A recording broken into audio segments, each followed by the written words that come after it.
Okay yes बच्चों, good evening to all of you. Welcome to home science hub by Ruchi ma'am. आ जाएंगे सभी बच्चे, शुरू करेंगे सेशन को। चलिए सभी बच्चे फटाफट आ जाएंगे।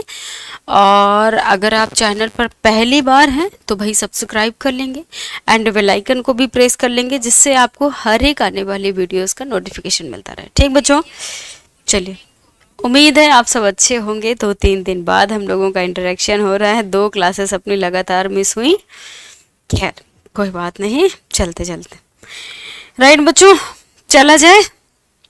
तो आज जो हम लोग कंटिन्यू करने वाले हैं वो मॉडल पेपर 5। आज कितने दिन बचे हैं आज से? आज कौन सी डेट है? 1 अप्रैल है ना। कंप्लीट आपके पास 1.5 महीना बचा है और ये 1.5 महीना आपको खून पसीना एक करना है। जितना भी आपका पढ़ा हुआ है आप जितना बेस्ट कर सकते हो उतना बेस्ट करो, है ना। हम लोगों की भी तरफ से सारी चीज़ें हैं, क्या अब वर्तमान में पढ़ना चाहिए, क्या नहीं पढ़ना चाहिए, वगैरह वगैरह। काफ़ी सारे बच्चे परेशान होते हैं, बोलते हैं मैम देखते हैं समय मिलता है तो एक स्ट्रेटजी वाला वीडियो बना देते हैं आप लोगों को, वर्तमान में कैसे। बाबू ठीक है यार, इस टाइम फिलहाल ठीक है। अभी मैं उसको सुला के आई थी, सोने की जिद कर रहा था। मुझे लगा जब क्लास का टाइम होता है तभी सारी समस्याएं आती हैं, तो उसको मैं सुला के अभी आई हूँ। फिलहाल वो पहले से काफ़ी अच्छा है, 2-3 दिन समय दे दिया उसको। ठीक है, चलो मेरे बच्चों, हैं चलिए। यस, तो सभी बच्चे शेयर करो, सारे बच्चे सेशन को भाई अपने अपने स्तर से एक बार ईमानदारी से तेजी से शेयर कर दो। और चैनल पर पहली बार हो तो तेजी से, आपका अपना चैनल होम साइंस है, हम लोगों का एक सब्जेक्ट स्पेशली अलग पहचान है जहाँ हम लोग सिर्फ होम साइंस ही पढ़ते हैं। तो कोशिश करिए कि अपने इस चैनल को थोड़ा सा और ऊपर प्रमोट करिए तेजी से, है ना, जिससे हम लोगों की संख्या बढ़िया से बढ़िया जुड़ी, एक अच्छा खासा होम साइंस का चैनल बने। राइट बच्चों, चलो।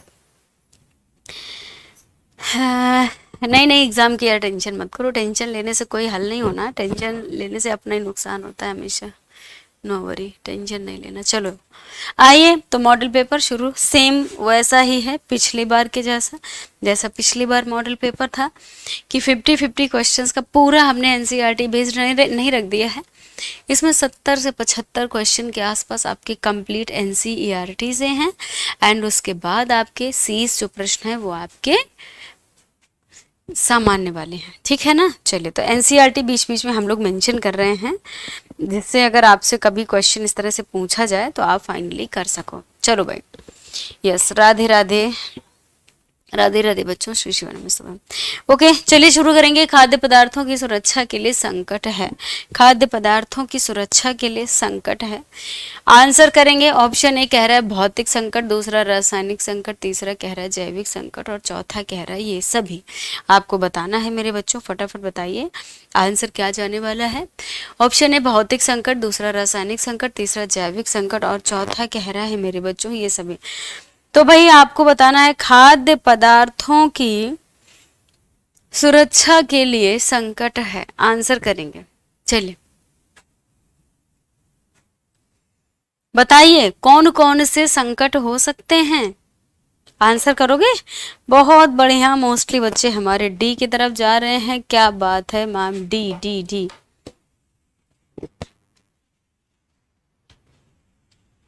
संकट ही संकट है। संकट का होना भी बहुत जरूरी है, अदरवाइज सब समस्या हो जाएगी ना फिर। चलिए, ऑप्शन ए भौतिक संकट का मतलब जो हमारे आसपास मौजूद है, भोज्य पदार्थ, खाद्य पदार्थ, उससे उसके कारण संक्रमण होने का। रासायनिक में हम केमिकल्स जो मिला करके फूड को प्रिजर्व करते हैं, या स्वाद बढ़ाने के लिए कभी हम बहुत सारे केमिकल वगैरह का इस्तेमाल कर लेते हैं। स्वाद का नहीं बोलेंगे, यही बोलेंगे कि फूड को प्रिजर्व करने के लिए खास करके, है ना, उनकी संरचना में कोई चेंजेस ना आए। तो बहुत सारे प्रकार के हम रसायनों का इस्तेमाल करते हैं ना मेरे बच्चों, तो इसलिए बोलेंगे मैम ये हमारे रासायनिक होंगे। जैविक संकट का मतलब ये हो जाता है कि जैसे जीव जंतुओं इन सब के द्वारा, है ना, अनायास जो हो रही हैं चीज़ें वो हमारी बहुत जैविक में आएंगी। तो जो अनायास चीज़ें उत्पन्न हो रही, जैसे कोई भी भोज्य पदार्थ है ऑटोमेटिकली खराब हो जाना, ठीक है ना। और क्या उसमें कीड़े हो जाना, घुन हो जाना, पाई हो जाना, जो हम लोग अपनी क्षेत्रीय भाषा में बोलते हैं। बाकी इन सबको तो ना जाने क्या क्या बोलते हैं, आप भी सब जानते हो मेरे बच्चों। आंसर क्या जाएगा, D is the correct answer, ठीक है, option D is the correct answer. Next करने वाले हैं हम लोग, निम्न में से खाद्य पदार्थों के भौतिक संकट हैं। भौतिक संकट क्या है, पत्थर, बटन, कील या फिर ये सभी। तो भौतिक खाद्य पदार्थों के सिर्फ प्रश्नों पर ही दिमाग लगा के मत रखिएगा कि अरे ये तो हम कुछ भी कर लेंगे, ठीक है। आप इन पर ये भी नजर बना के रखिएगा कि मान लीजिए आपसे पूछा, यहाँ पर ऑप्शन से भी क्वेश्चन बन सकते हैं, क्योंकि ये तो ऐसे हैं, आपके ऑप्शन ही ऐसे हैं कि आप इनको नो डाउट आप कर ही लोगे, है ना। लेकिन अगर मान लीजिए यहाँ से पूछ लिया गया कील, बटन, पत्थर, डॉट डॉट संकट हैं, खाद्य पदार्थों के भौतिक संकट, खाद्य पदार्थों में पाए जाने वाले संकट, कुछ इस तरह से ऑप्शन गुमराह करने वाले डॉट डॉट करके दे दिया, तब भी आपके माइंड पर होना चाहिए, ठीक है ना मेरे बच्चों। आंसर क्या जाने वाला है, बोलेंगे मैम ये सभी, option D is the correct answer.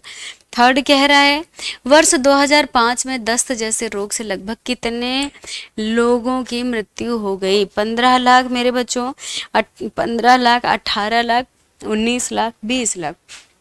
आप किसको बताओगे कितने लोगों की लगभग मृत्यु हो चुकी है, आप क्या बोलेंगे, बोलेंगे मैम 18। तो ये डाटा है, ये आपको ध्यान रखना है कि लगभग कि वर्ष 2005 में दस्त जैसे रोग से आप सोचिए 18 लाख लोगों की।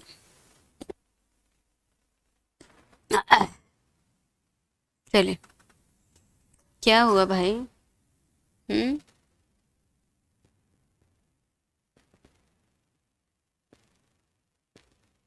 मैम बूस्टर क्लास में लॉगिन नहीं हो रहा है, प्लीज़ हेल्प।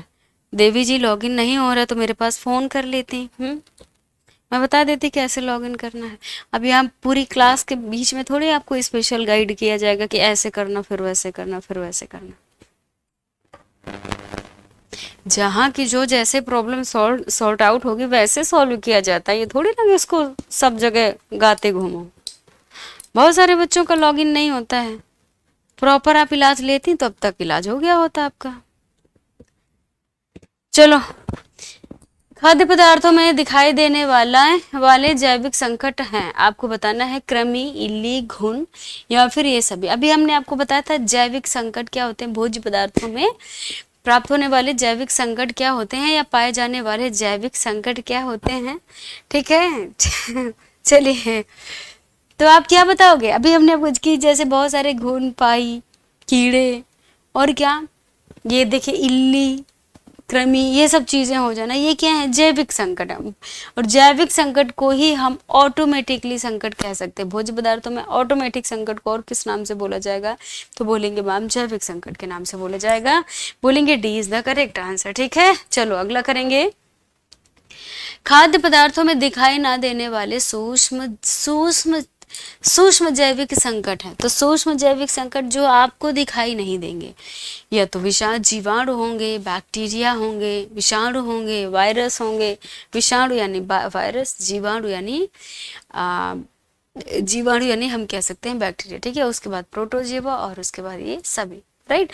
इसी को हम कह सकते हैं जल द्वारा, भोज्य पदार्थों द्वारा।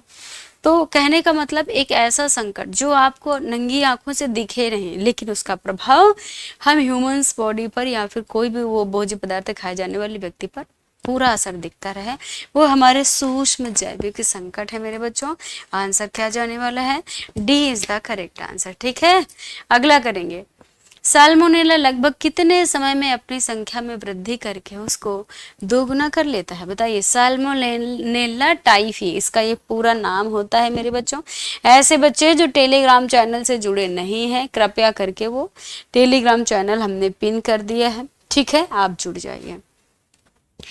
साल्मोनेला लगभग कितने समय में अपनी संख्या में वृद्धि करके उसको दोगुना कर लेते हैं, प्रत्येक 10 मिनट में, प्रत्येक 15 मिनट में, प्रत्येक 20 मिनट में, या फिर मेरे बच्चे कह रहा है प्रत्येक 25 मिनट में। तो भाई प्रत्येक 20 मिनट में साल्मोनेला टाइफी जो साल्मोनेला टाइफी जो जीवाणु होते हैं वो अपनी संख्या दोगुनी कर लेते हैं। कितने कर लेंगे मेरे बच्चे? दोगुनी कर लेंगे। अगला करेंगे, भोजन में मिलावट रोकने के लिए भारत सरकार द्वारा वर्ष डॉट डॉट में खाद्य अपमिश्रण निवारण अधिनियम 1954 को लागू किया गया था। बताइए, भोजन में मिलावट रोकने के लिए भारत सरकार द्वारा, है ना, वर्ष में खाद्य अपमिश्रक निवारक अधिनियम 1954 को लागू किया गया था। तो भैया आपको बताना है सरकार द्वारा वर्ष, किस वर्ष में? 1954 में, 1854, 1954, 1856 या फिर 1956, आपको बताना है मेरे बच्चे। करेक्ट आंसर क्या जाने वाला है? बहुत बढ़िया, 1954। मोस्टली बच्चे हमारे बी की तरफ ही जा रहे हैं। वेरी गुड, बहुत अच्छा। यस, ये 1955 कौन बता रहा? आवश्यक वस्तु अधिनियम था, ठीक है ना। चलिए, फिलहाल आप ऑप्शन के अकॉर्डिंग जाएंगे। अगर मान लीजिए अभी तो आप ऑप्शन के अकॉर्डिंग जाएंगे, ये नहीं कि नारेबाजी वहां करोगे, अरे रुचि मैम ने बताया था। समझ गए बच्चों? खाद्य मानकों, गुणवत्ता शोध और व्यापार से संबंधित संस्थान है। कॉडेक्स एलिमेंटेरियस कमीशन CAC, ये हमने आपको शायद यूट्यूब में ओपन क्लास पढ़ाया था। अंतर्राष्ट्रीय मानक संस्थान और उसके बाद विश्व व्यापार संगठन और उपरोक्त सभी। लगातार ये बिहार में क्वेश्चन पूछा जा रहा है, ठीक है। इसके साथ साथ लगातार ये 2 टाइम से नेट में भी क्वेश्चन पूछा जा रहा है। NCERT में है ना, पूछा जाएगा।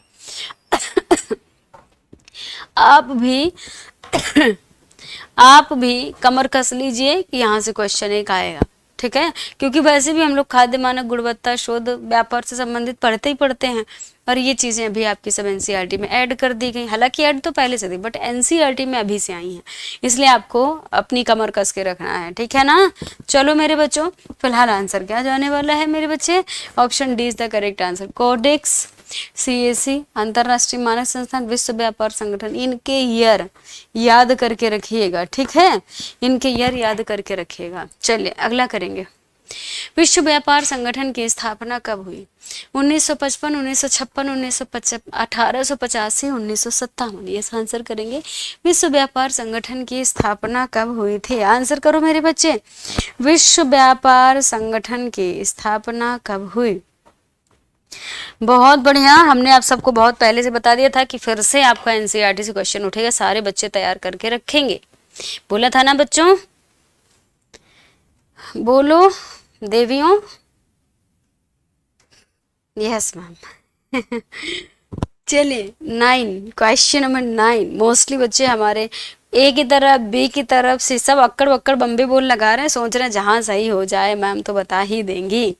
चलिए क्या बोलेंगे? 1990, ओ सॉरी, माफी चाहेंगे। कब जाएगा? 55 में आया है ना।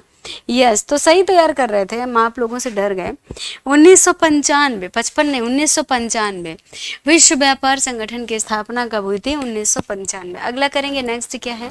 क्वेश्चन नंबर 10 कह रहा खाद्य सुरक्षा प्रबंधन प्रणाली है। बताइए, खाद्य सुरक्षा प्रबंधन प्रणाली है उत्तम निर्माण पद्धतियां GSP, या फिर उत्तम हस्तन पद्धतियां GHP, या फिर संकट विश्लेषक क्रांतिक नियंत्रण बिंदु, जिसे हम HACCP हैकअप पढ़ते हैं, उपरोक्त सभी। अब ऐसे बच्चे जो हैकअप वाले सब प्रश्न छोड़ देते, सोचते थे हमें क्या करना है, हमारे में तो आएगा नहीं, नेट वाले पढ़े।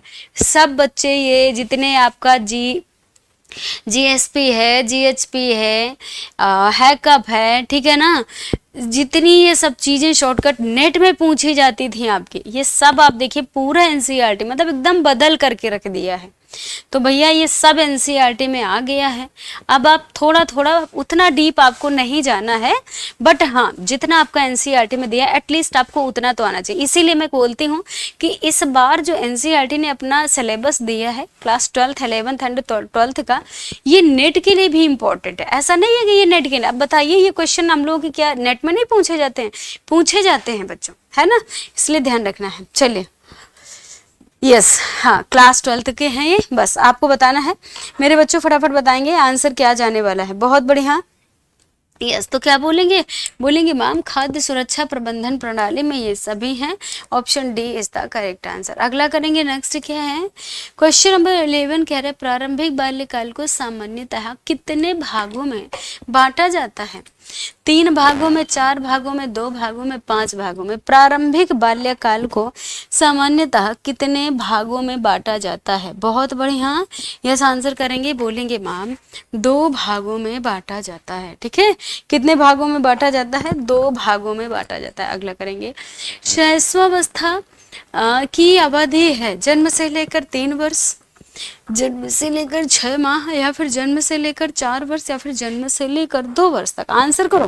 क्वेश्चन नंबर 12 मेरे बच्चे, फटाफट आपको बताना है राइट आंसर क्या जाएगा। तो हम सभी क्या जानते हैं मेरे बच्चों, जन्म से लेकर के 2 वर्ष तक की अवस्था को हम शैशवावस्था कहते हैं, और 2 से 6 वर्ष तक की अवस्था को हम लोग पूर्व बाल्यावस्था, और उसके बाद 6 से 12 वर्ष की अवस्था को हम लोग उत्तर बाल्यावस्था कहते हैं। राइट, चलिए बहुत अच्छा, यस आंसर क्या जाने वाला है? D is the right answer. अगला करेंगे,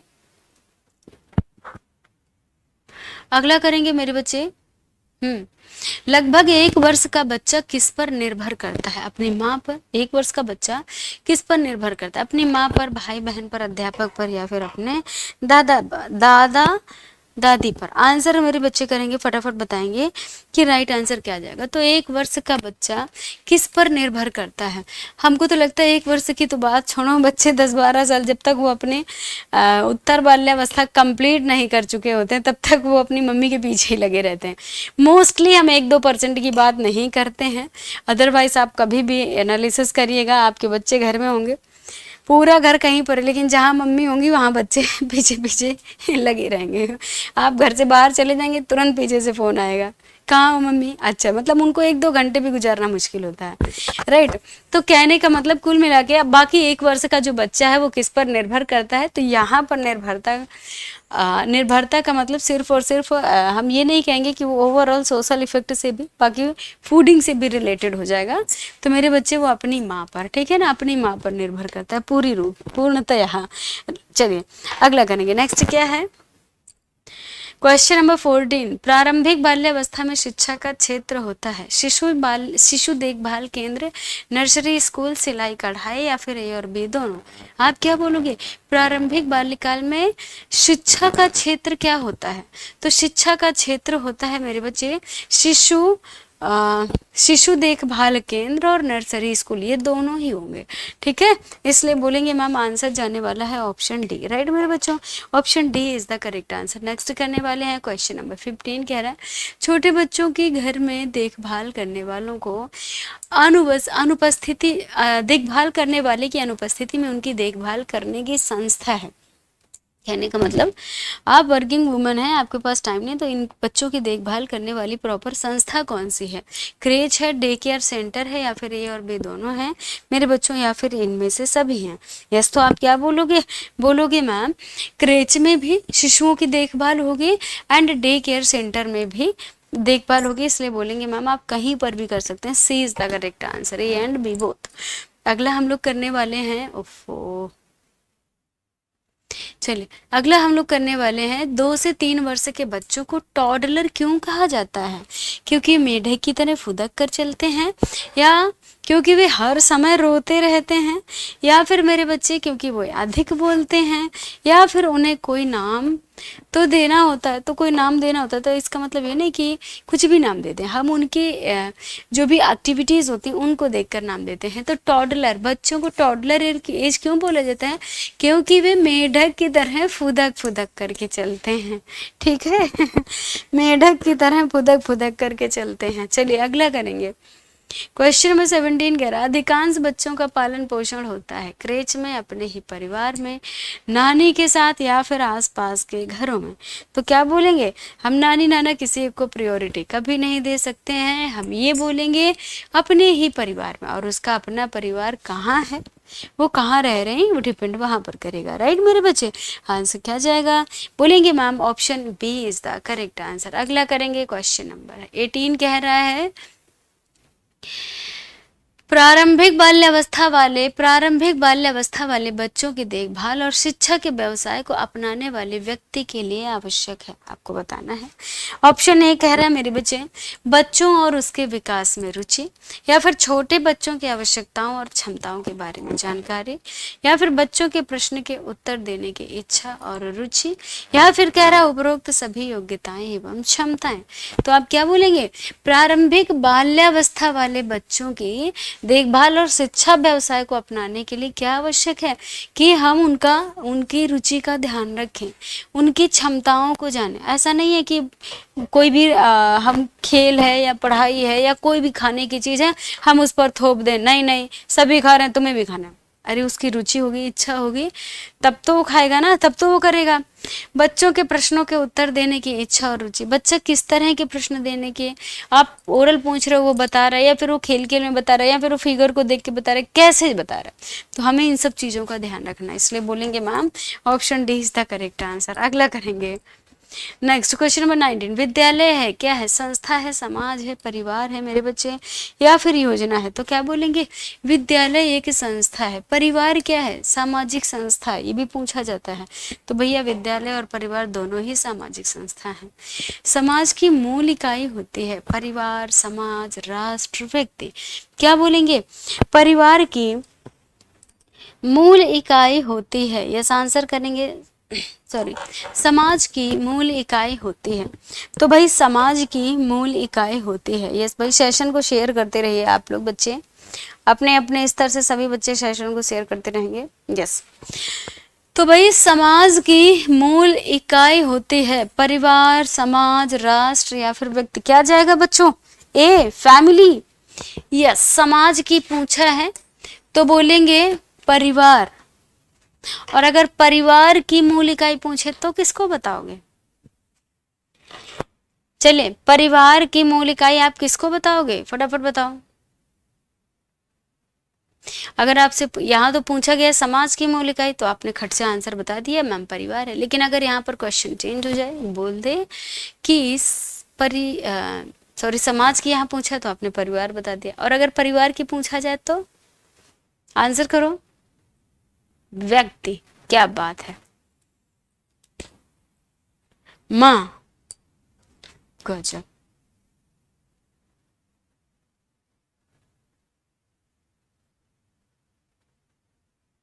सामाजिक इकाई को माँ पहली शिक्षक होती है बच्चे की, ना कि उसको पहली इकाई बता दोगे। माँ ही, बाकी सब बेकार है। आप किसी को प्रियोरिटी, किसी जेंडर को आप प्रियोरिटी नहीं दे सकते हो, समझ गए ना। इसलिए आप क्या बताएंगे मेरे बच्चों, इसलिए आप बताएंगे व्यक्ति, क्योंकि उस व्यक्ति में मेल भी आ जाएगा एंड फीमेल आ जाएगा। फीमेल भी उतनी ही इम्पोर्टेंट है जितना मेल, एंड जितने मेल इम्पोर्टेंट है उतने ही फीमेल। इसीलिए एक साइकिल के दो पहिए कहे गए हैं कि साइकिल का एक भी पहिया खराब होगा तो साइकिल चलेगी नहीं। इसीलिए समाज में महिला और पुरुष दोनों का बराबर अस्तित्व। वो बात अलग है कि अपने समाज ने ऐसी एक सामाजिक भ्रांति ही कहेंगे फैला दी है कि नहीं पुरुष सर्वोपरि, पुरुष वगैरह वगैरह, ये सब चीज़ें। खैर बहुत ज़्यादा इस पर नहीं बोलेंगे।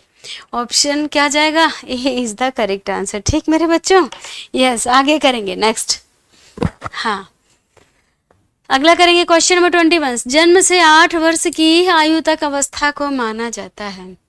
जन्म से 8 वर्ष की आयु तक अवस्था को माना जाता है बाल्यावस्था, प्रौढ़ावस्था, प्रारंभिक बाल्यावस्था, शैशवावस्था। अभी जो मेरठ हत्याकांड हुआ था, मतलब कितना हर जगह लोग चर्चा कर रहे थे।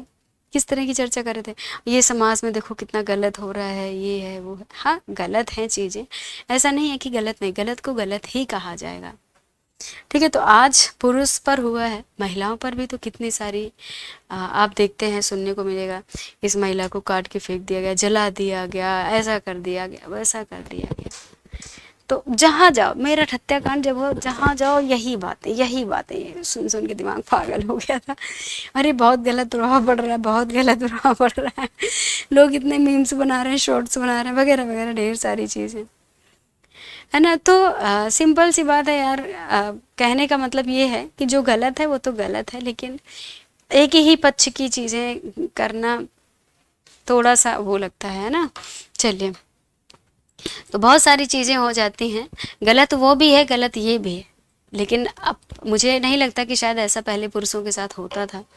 अब शायद हमारे समाज सामने तो फिलहाल अभी हमारी इतनी एज हो गई, तब से मैंने पहली बार ये कांड सुना, तो लगता है जब पहली बार चीज़ें आई हैं तो इस पुरुष वर्ग को कितना ज़्यादा वो लग रही हैं, राइट। चलिए चलिए, जन्म से 8 वर्ष की आयु तक की अवस्था को माना जाता है, क्या कहोगे? जन्म से 8 वर्ष तक की आयु पूछा गया। अब इन्होंने ना उत्तर बाल्यावस्था को रखा है ना पूर्व बाल्यावस्था को रखा है क्वेश्चन के अकॉर्डिंग। अब आप बताइए किसको किसकी तरफ आप मूव करोगे, है ना। चलिए, तो हम किसकी तरफ कह रहे हैं? जन्म से 8 वर्ष रखा है, बाल्यावस्था, प्रौढ़ावस्था, प्रारंभिक बाल्यावस्था, या फिर मेरे बच्चों शैशवावस्था। तो देखो यार, सिंपल सी बात है, शैशवावस्था तो होगा नहीं। बाल्यावस्था की जब बात की जाएगी तो वो हमारा आ जाएगा 2 वर्ष से लेकर के 12 वर्ष तक, यहाँ 8 वर्ष तक की ही बात किया गया। प्रौढ़ावस्था किसी कीमत में नहीं होता, आंसर क्या चला जाएगा? प्रारंभिक बाल्यावस्था। C is the correct answer, right मेरे बच्चों, C is the correct answer, है ना। चलिए अगला करेंगे। नेक्स्ट क्या है? क्वेश्चन नंबर 22 कह रहा है, खाद्य पदार्थों को शीघ्र नष्ट होने से बचाने के उपायों को कहा जाता है। खाद्य पदार्थों को शीघ्र नष्ट होने से बचाने के उपायों को कहा जाता है। खाद्य संरक्षण, खाद्य विक्रय, या फिर खाद्य मिलावट को रोकना, या फिर खाद्य पदार्थों का भंडारण। आपको बताना है मेरे बच्चे। यस तो शीघ्र नष्ट होने से बचाने के लिए, कि शीघ्र नष्ट होने का मतलब ऐसा नहीं कि खराब हुआ और तुरंत बचाना है, नहीं, मतलब वो भोज्य पदार्थ जल्दी से खराब ना हो, इसके लिए हम क्या करते हैं? तो ऐसा तो नहीं करते यार खराब होगा ऐसा करो इसको बेचो, हम प्रिजर्व कर लेते हैं, भोज्य पदार्थों को प्रिजर्व करते हैं। हालांकि ये वाली मेंटेलिटी भी लोगों के पास लागू होती है कि ऐसा है यार खराब हो जाएगा, ऐसा करो फटाफट फटाफट बेचाओ जाके, है ना।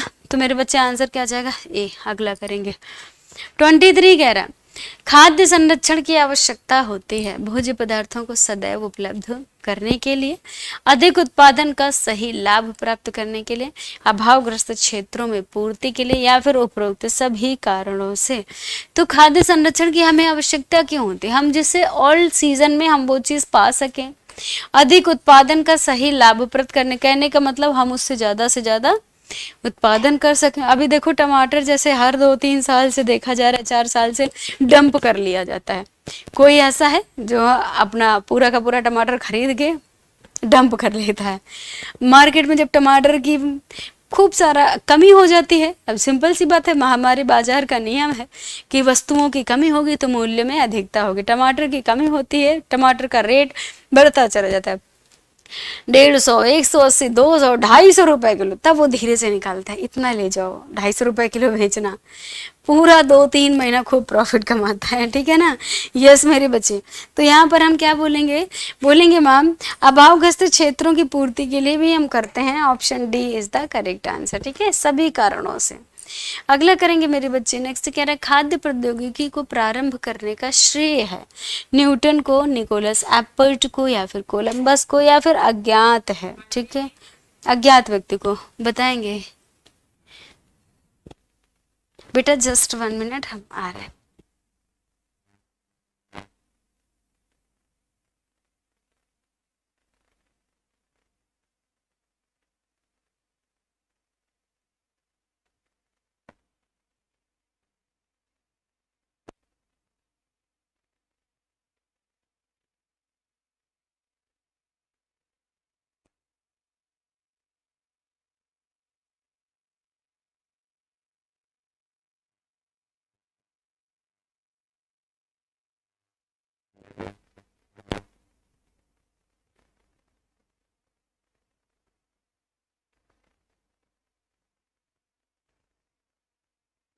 चलिए बताएंगे बच्चे, आंसर क्या जाएगा? बहुत बढ़िया, डी बी, सब तुक्का मारी प्रणाली चल रही, क्यों बच्चों? किसी का डी किसी का ए। चलो जितने लोग बी की तरफ जा रहे हो ना, option B is the correct answer, Nicholas एम्पर्ट को। अगला करेंगे, खाद्य संसाधन के परिणाम स्वरूप, ऑप्शन ए, खाद्य सामग्री का भंडारण सरल हो जाता है, या खाद्य सामग्री को लाना ले जाना सरल हो जाता है, या खाद्य सामग्री का स्वाद रुचिकर हो जाता है, या फिर उपरोक्त सभी लाभ प्राप्त हैं। तो खाद्य संसाधन के परिणाम स्वरूप, कहने का मतलब आपको रिजल्ट क्या मिलेगा, तो भाई भंडारण भी इजी हो जाता है और लाना ले जाना भी सरल होगा, स्वाद और रुचि भी रुचिकर हो जाएगा। D is the right answer. अगला बढ़ेंगे, 26 कह रहा है, प्राचीन भारत में निम्न में से किस खाद्य पदार्थों को संसाधित किया जाता है। तो प्राचीन भारत की बात की जा रही, खाद्य पदार्थों को संसाधित किया जाता था। अपने यहाँ अचार बना के रख लिया जाता है, सीजन में मम्मी लोग खूब बना बना के रख देंगे, मुरब्बा भी बनाया जाता है, पापड़ सब अभी बनाए होंगे, ठीक है, होली में। अब कुछ तो बोलेंगे मैम कहाँ बनाया, आपने मना कर दिया था, हमने नहीं बनाया था। चलिए, पसंद तो बहुत है। Option D is the correct answer. चलिए, option D is the correct answer. Next करेंगे, नष्ट होने की दर के आधार पर खाद्य पदार्थों का वर्ग है। नाश होने वाले या शीघ्र नष्ट होने वाले खाद्य पदार्थ, या फिर मेरे बच्चे कह रहे हैं अर्धनाशवान खाद्य पदार्थ, या फिर अनाशवान खाद्य पदार्थ, या फिर कह रहा है उपरोक्त सभी। 288 लोग ही सिर्फ जवाब दे रहे हैं, बाकी सब लोग बैठ के सुन रहे हो, क्यों? मेरे हिसाब से ये प्रश्न आपको नोट करने की आवश्यकता नहीं पड़ रही होगी। तो नष्ट होने की खाद्य दर के आधार पर हम लोग 3 प्रकार के भोज्य पदार्थ, 3 प्रकार के खाद्य पदार्थ ही पढ़ते थे, पेरिशेबल, सेमी पेरिशेबल एंड उसके बाद नॉन पेरिशेबल, है ना, ये पढ़ते थे। वही आपका है question. Option D is the correct answer. ठीक है, नेक्स्ट करेंगे। 28 कह रहा है मेरे बच्चे, हिमशीतित मटर, हिमशीतित सब्जियां, निर्जलित मटर एवं निर्जलित सब्जियां तथा डिब्बा बंद फल किस वर्ग के खाद्य हैं? आपको बताना है। आंसर क्या जाने वाला है? बहुत बढ़िया, फटाफट बताएंगे। यस, फटाफट बताएंगे। कह रहा है हिमशीतित मटर, किसे पढ़ाया गया है फूड प्रिजर्वेशन में ना, हिमशीतित सब्जियां, निर्जलित मटर, निर्जलित सब्जियां, डिब्बा बंद फल किसके? विनिर्मित खाद्य पदार्थ, संरक्षित फार्मूलाबद्ध कार्यमूलक, संरक्षित खाद्य। Option B is the correct answer. 29 कह रहा है, विभिन्न संघटकों को मिलाकर तथा संसाधित करके तैयार किए जाने वाले खाद्यों को किस वर्ग में रखा गया है? आपको बताना है मेरे बच्चे। आंसर क्या जाने वाला है? बहुत बढ़िया, यस, आंसर बताएंगे, फटाफट बताएंगे भाई, क्या जाने वाला है राइट आंसर।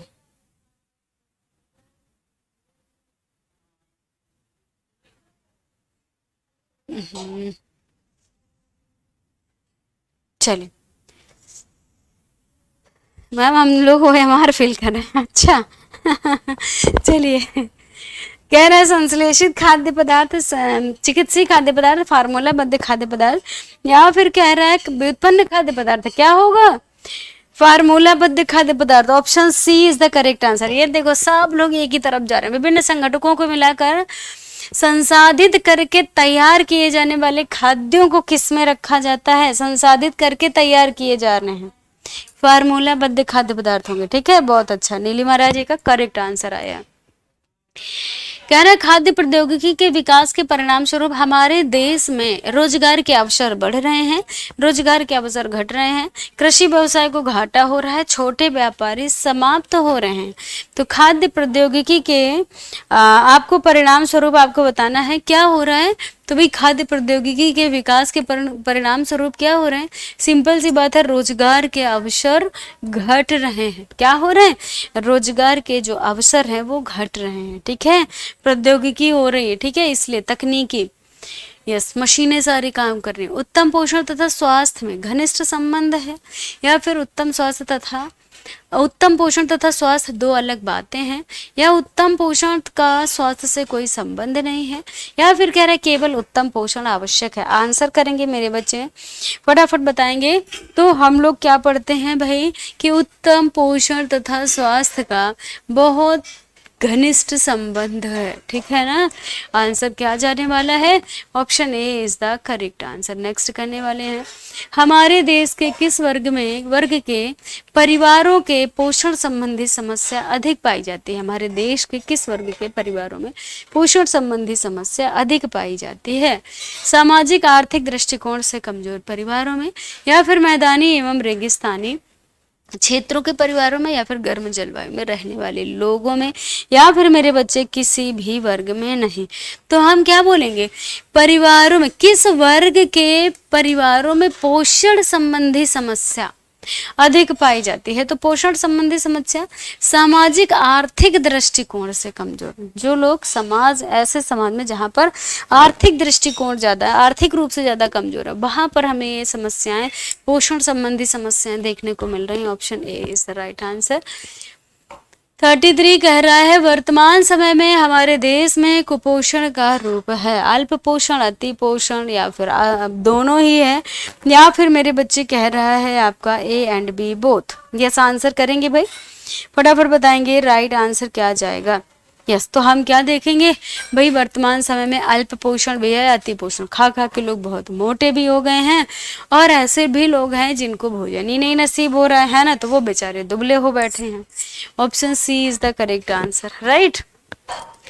चलिए, अति पोषण की समस्या का कारण है आहार संबंधी आदतों तथा जीवन शैली में परिवर्तन, शारीरिक श्रम का घट जाना, आवश्यकता से अधिक आहार ग्रहण करना, या फिर उपरोक्त सभी कारण आपको बताना है।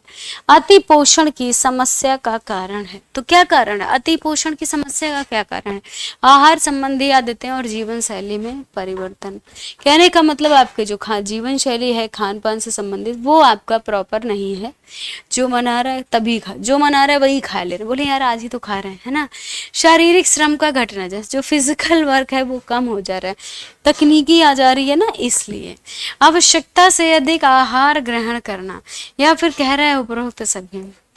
आज बेशक आप चाहे गांव में रह रहे हो, किसी भी क्षेत्र से आप बिलोंग करते हो, ये वास्तविकता है। आप देखिएगा अपने ही घर में, अपने ही आपके जो पेरेंट्स हैं, जो घर में और भी लोग हैं, मेंबर हैं, आप उनसे कंपैरिजन अपनी करिए।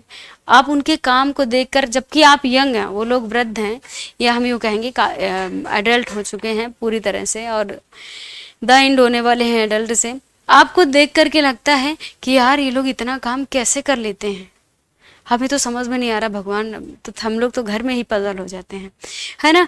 तो उनकी बॉडी का स्टेमिना भी अलग होता है, और वो लोग एक तरह से कहो कि वो लोग एडिक्टेड भी हो चुके हैं, कि शायद उनको उस तरह का माहौल ना मिले तो वो बीमार भी पड़ जाएंगे, है ना। तो मेरे बच्चे, जो अति पोषण की समस्या का कारण है ना, वो कई सारी चीजें हैं। अब पहली बात तो भोजन से संबंधित, आपकी जीवन शैली में परिवर्तन। अब वर्तमान समय में इतनी मशीनें हैं, समय भी है लोगों के पास बहुत। पहले अगर देखा जाए तो घर के ही काम बहुत होते थे, या कुछ भी इस तरह की हम चीजें कह देंगे। लेकिन अगर हम यहाँ पर देखते हैं, अब जैसे थोड़ा बहुत समय या किसी एक व्यक्ति के, उसको लगता है यार चलो बैठे कुछ बना के कर, नहीं कुछ तो कुछ खा ही लिया जाए, कुछ नहीं तो चलो यार यही पी ही लिया जाए। तो कहने का मतलब हम ये, इसका भी प्रभाव पड़ता है। नो डाउट बिजी है आज की दुनिया में लोग, हम ऐसा नहीं कहते हैं कि व्यस्तता नहीं है, लेकिन जीवन शैली में परिवर्तन है। मशीनें काम कर रही हैं, है ना, घर में जितने हैवी वर्क के लिए हैं, टाइम टेकिंग वाले काम है, मशीनें, शारीरिक श्रम भी घट रहा है, आवश्यकता से अधिक भोजन भी खा रहे हैं। पहले सिर्फ मोटा अनाज ही हुआ करता था, है ना, याद है जब वो मम्मी लोग बताया करते हैं, मेरी कहती हैं, जब घर में फूफा आते थे या जीजा, रिश्ते में दो रिश्ते, फूफा या जीजा आते थे, तो उनके साथ खाने की होड़ मची रहती थी, क्योंकि जब वही आते थे तभी गेहूं की रोटी बनती थी, बाकी गेहूं की रोटी नहीं बनती थी। कहती ये बाजरा वगैरह की बना करती थी रोटियाँ। तो आज लोग बाजरा आज प्रमोट किया जा रहा है कि भैया मोटे अनाज खाओ। पहले लोग परमानेंट मोटे अनाज खाते थे तो हेल्दी रहते थे, गेहूं की रोटी रेयरली हुआ करती थी, तो नंबर लगता था। पिछली बार रिश्तेदार आए थे तो ये इस भाई ने बैठ के खाना खाया था, इस बार ये खाएगा, इसका नंबर है। तो ऐसे बताती तो बड़ा मजा, मतलब सुनने में भी बहुत अच्छा लगा करता है इस तरह के, कि ऐसा हुआ करता था तब, ठीक है। तो भाई अब क्या है, कभी कभार मिलेगा कुछ फास्ट फूड, ऐसे तो खूब फॉलो करेंगे, हाँ, और जिस दिन खाएंगे फास्ट फूड खूब दबा खा लेंगे, बोलेंगे कौन सा डेली खाते हैं यार, कभी कभार खाएंगे। तो हम लोग अपने पापा लोगों से कहेंगे क्यों ऐसा होता था, तो लोग झगड़ा नहीं करते थे, तो कहते थे बैठे रहते थे चिपके के, कोई उनके सामने कहे ना पाए कि तुम नहीं खाओगे। तो क्या मजबूर हो के हम लोग बैठे रहते थे। समझ गए, आंसर क्या जाएगा, D is the correct answer. Next करेंगे, अगला क्या है, अति पोषण के कारण होने वाले रोगों का परिणाम है। क्या परिणाम है, शारीरिक स्वास्थ्य पर प्रतिकूल प्रभाव, जीवन की गुणवत्ता पर प्रतिकूल प्रभाव, आर्थिक स्थिति पर प्रतिकूल प्रभाव, या फिर मेरे बच्चे कह रहा है ये सभी परिणाम आपको बताना है। आंसर क्या जाने वाला है, फटाफट बताओ। यस यस, तो मेरे बच्चे हम बात कर रहे हैं अति पोषण के कारण होने वाले रोगों का परिणाम। तो भाई स्वास्थ्य पर भी, उसकी गुणवत्ता पर भी, एंड हम आर्थिक स्थिति पर भी बोलेंगे। आंसर क्या जाएगा, D is the right answer. Next करने वाले हैं 36, कह रहा है पोषण संबंधी समस्या का कारण है गरीबी, आर्थिक तंगी, बिल्कुल है। स्वास्थ्य सेवाओं संबंधित सुविधाओं की कमी, ये भी है बिल्कुल, ठीक है। कुछ सामाजिक सांस्कृतिक धारणाएं एवं कारण, ये भी है। एंड उसके बाद सभी कारण। तो कुछ सामाजिक सांस्कृतिक धारणाएं, जैसे अपने लोगों के यहाँ त्योहार आ जाए, बोलेंगे नहीं ऐसा जरूरी है, ठीक है ना, व्रत रखना जरूरी है, रहे हो तो आप छोड़ नहीं, है ना समाज में भ्रांतियां, नहीं ये व्रत छोड़ना नहीं है, कैसा भी हो, भले ही आपको निर्जलीकरण हो गया, लेकिन बोलेंगे नहीं ये व्रत आप रख रहे हो तो आपको रखना ही है और वैसे ही रखना है। तो ये सामाजिक धारणाएं, इनका भी प्रभाव पड़ता है। सामाजिक संबंधित सुविधाओं और सेवाओं, ये भी पड़ता है मेरे बच्चे स्वास्थ्य देखभाल में। हर जगह अवेलेबल भी है और नहीं भी अवेलेबल है जी। और बाकी ये गरीबी और आर्थिक तंगी तो है ही है। Option D is the correct answer. Next करेंगे 37, कह रहा है क्वेश्योरकर और मैरस्मस नामक बीमारी, क्वेश्योरकर और मैरस्मस नामक रोग है अति पोषण के कारण या फिर मेरे बच्चे प्रोटीन की कमी से क्वेश्योरकर, तथा प्रोटीन एवं ऊर्जा की कमी से मैरस्मस, या फिर प्रोटीन की कमी के कारण, या फिर मेरे बच्चे कह रहे हैं ऊर्जा की कमी के कारण। यस, तो क्या बोलेंगे, ये बिल्कुल हमारा जो रीजन लिखा है ये सही लिखा है, प्रोटीन की कमी से क्वेश्योरकर, प्रोटीन और ऊर्जा की कमी से क्या होगा, क्वेश्योरकर, सॉरी मैरस्मस, ठीक है। अरक्तता या एनीमिया का कारण कैल्शियम की कमी, आयरन तत्व या आयरन की कमी, या वसा की कमी, या फिर प्रोटीन तथा विटामिन डी की कमी। किसकी तरफ जाओगे बताइए, बताएंगे फटाफट बताएंगे। अरक्तता तथा अनीमिया या अनीमिया का कारण है कैल्शियम, लौह तत्व या आयरन, या फिर वसा, या फिर प्रोटीन और विटामिन। क्या मेरे बच्चे, लौह तत्व या आयरन की कमी। Option B is the correct answer. अगला करेंगे बच्चों में क्रिटीन्स नामक रोग का कारण है उचित मात्रा में आयोडीन ना मिलना, आहार में नमक की कमी, या फिर कह रहा है विटामिन बी तथा सी की कमी, या फिर कोई कारण नहीं। क्रिटीन लिखा जरूर है यहाँ पर मेरे बच्चों, क्रिटिनिज्म होगा, ठीक है ना। क्या होगा मेरे बच्चे, क्रिटिनिज्म, या क्रिटीन्स हम कह सकते हैं, ऐसे क्रिटीन्स हो सकते हैं, क्रेटीन्स नहीं क्रिटीन्स हो सकते हैं, है ना। तो बताइए उचित मात्रा में आयोडीन ना मिलना, क्या होना, उचित मात्रा में आयोडीन ना मिलने के कारण भी हमें क्रिटीन्स नामक रोग हो जाते हैं। क्या है, क्रिटीन्स क्या है, बौनापन। एक होता है क्रिटीन्स, एक होता है क्रिटिनिज्म, है ना। तो खतरनाक बौने, क्रिटिनिज्म क्या होते हैं, खतरनाक बौने होते हैं, इनको दिमाग भी नहीं होता है। ये क्रिटीन्स जो होते हैं ये छोटे ही होते हैं, बट दिमाग इनको होता है कि समाज में कैसे रहना है, कैसे पेश आना है। बट जो क्रिटिनिज्म होते हैं ये खतरनाक बौनापन होता है, राइट। दोनों में इतना अंतर है, ओके। चलिए आंसर क्या जाएगा, ए इज द राइट आंसर। अगला करेंगे रतौंधी नामक रोग किस विटामिन की कमी, ये सबको रटा होगा मेरे बच्चे, विटामिन ए की कमी के कारण। Option A is the right answer. 41 पोषण संबंधी समस्या के निवारण की योजना है, पोषण संबंधी समस्या के निवारण की योजना।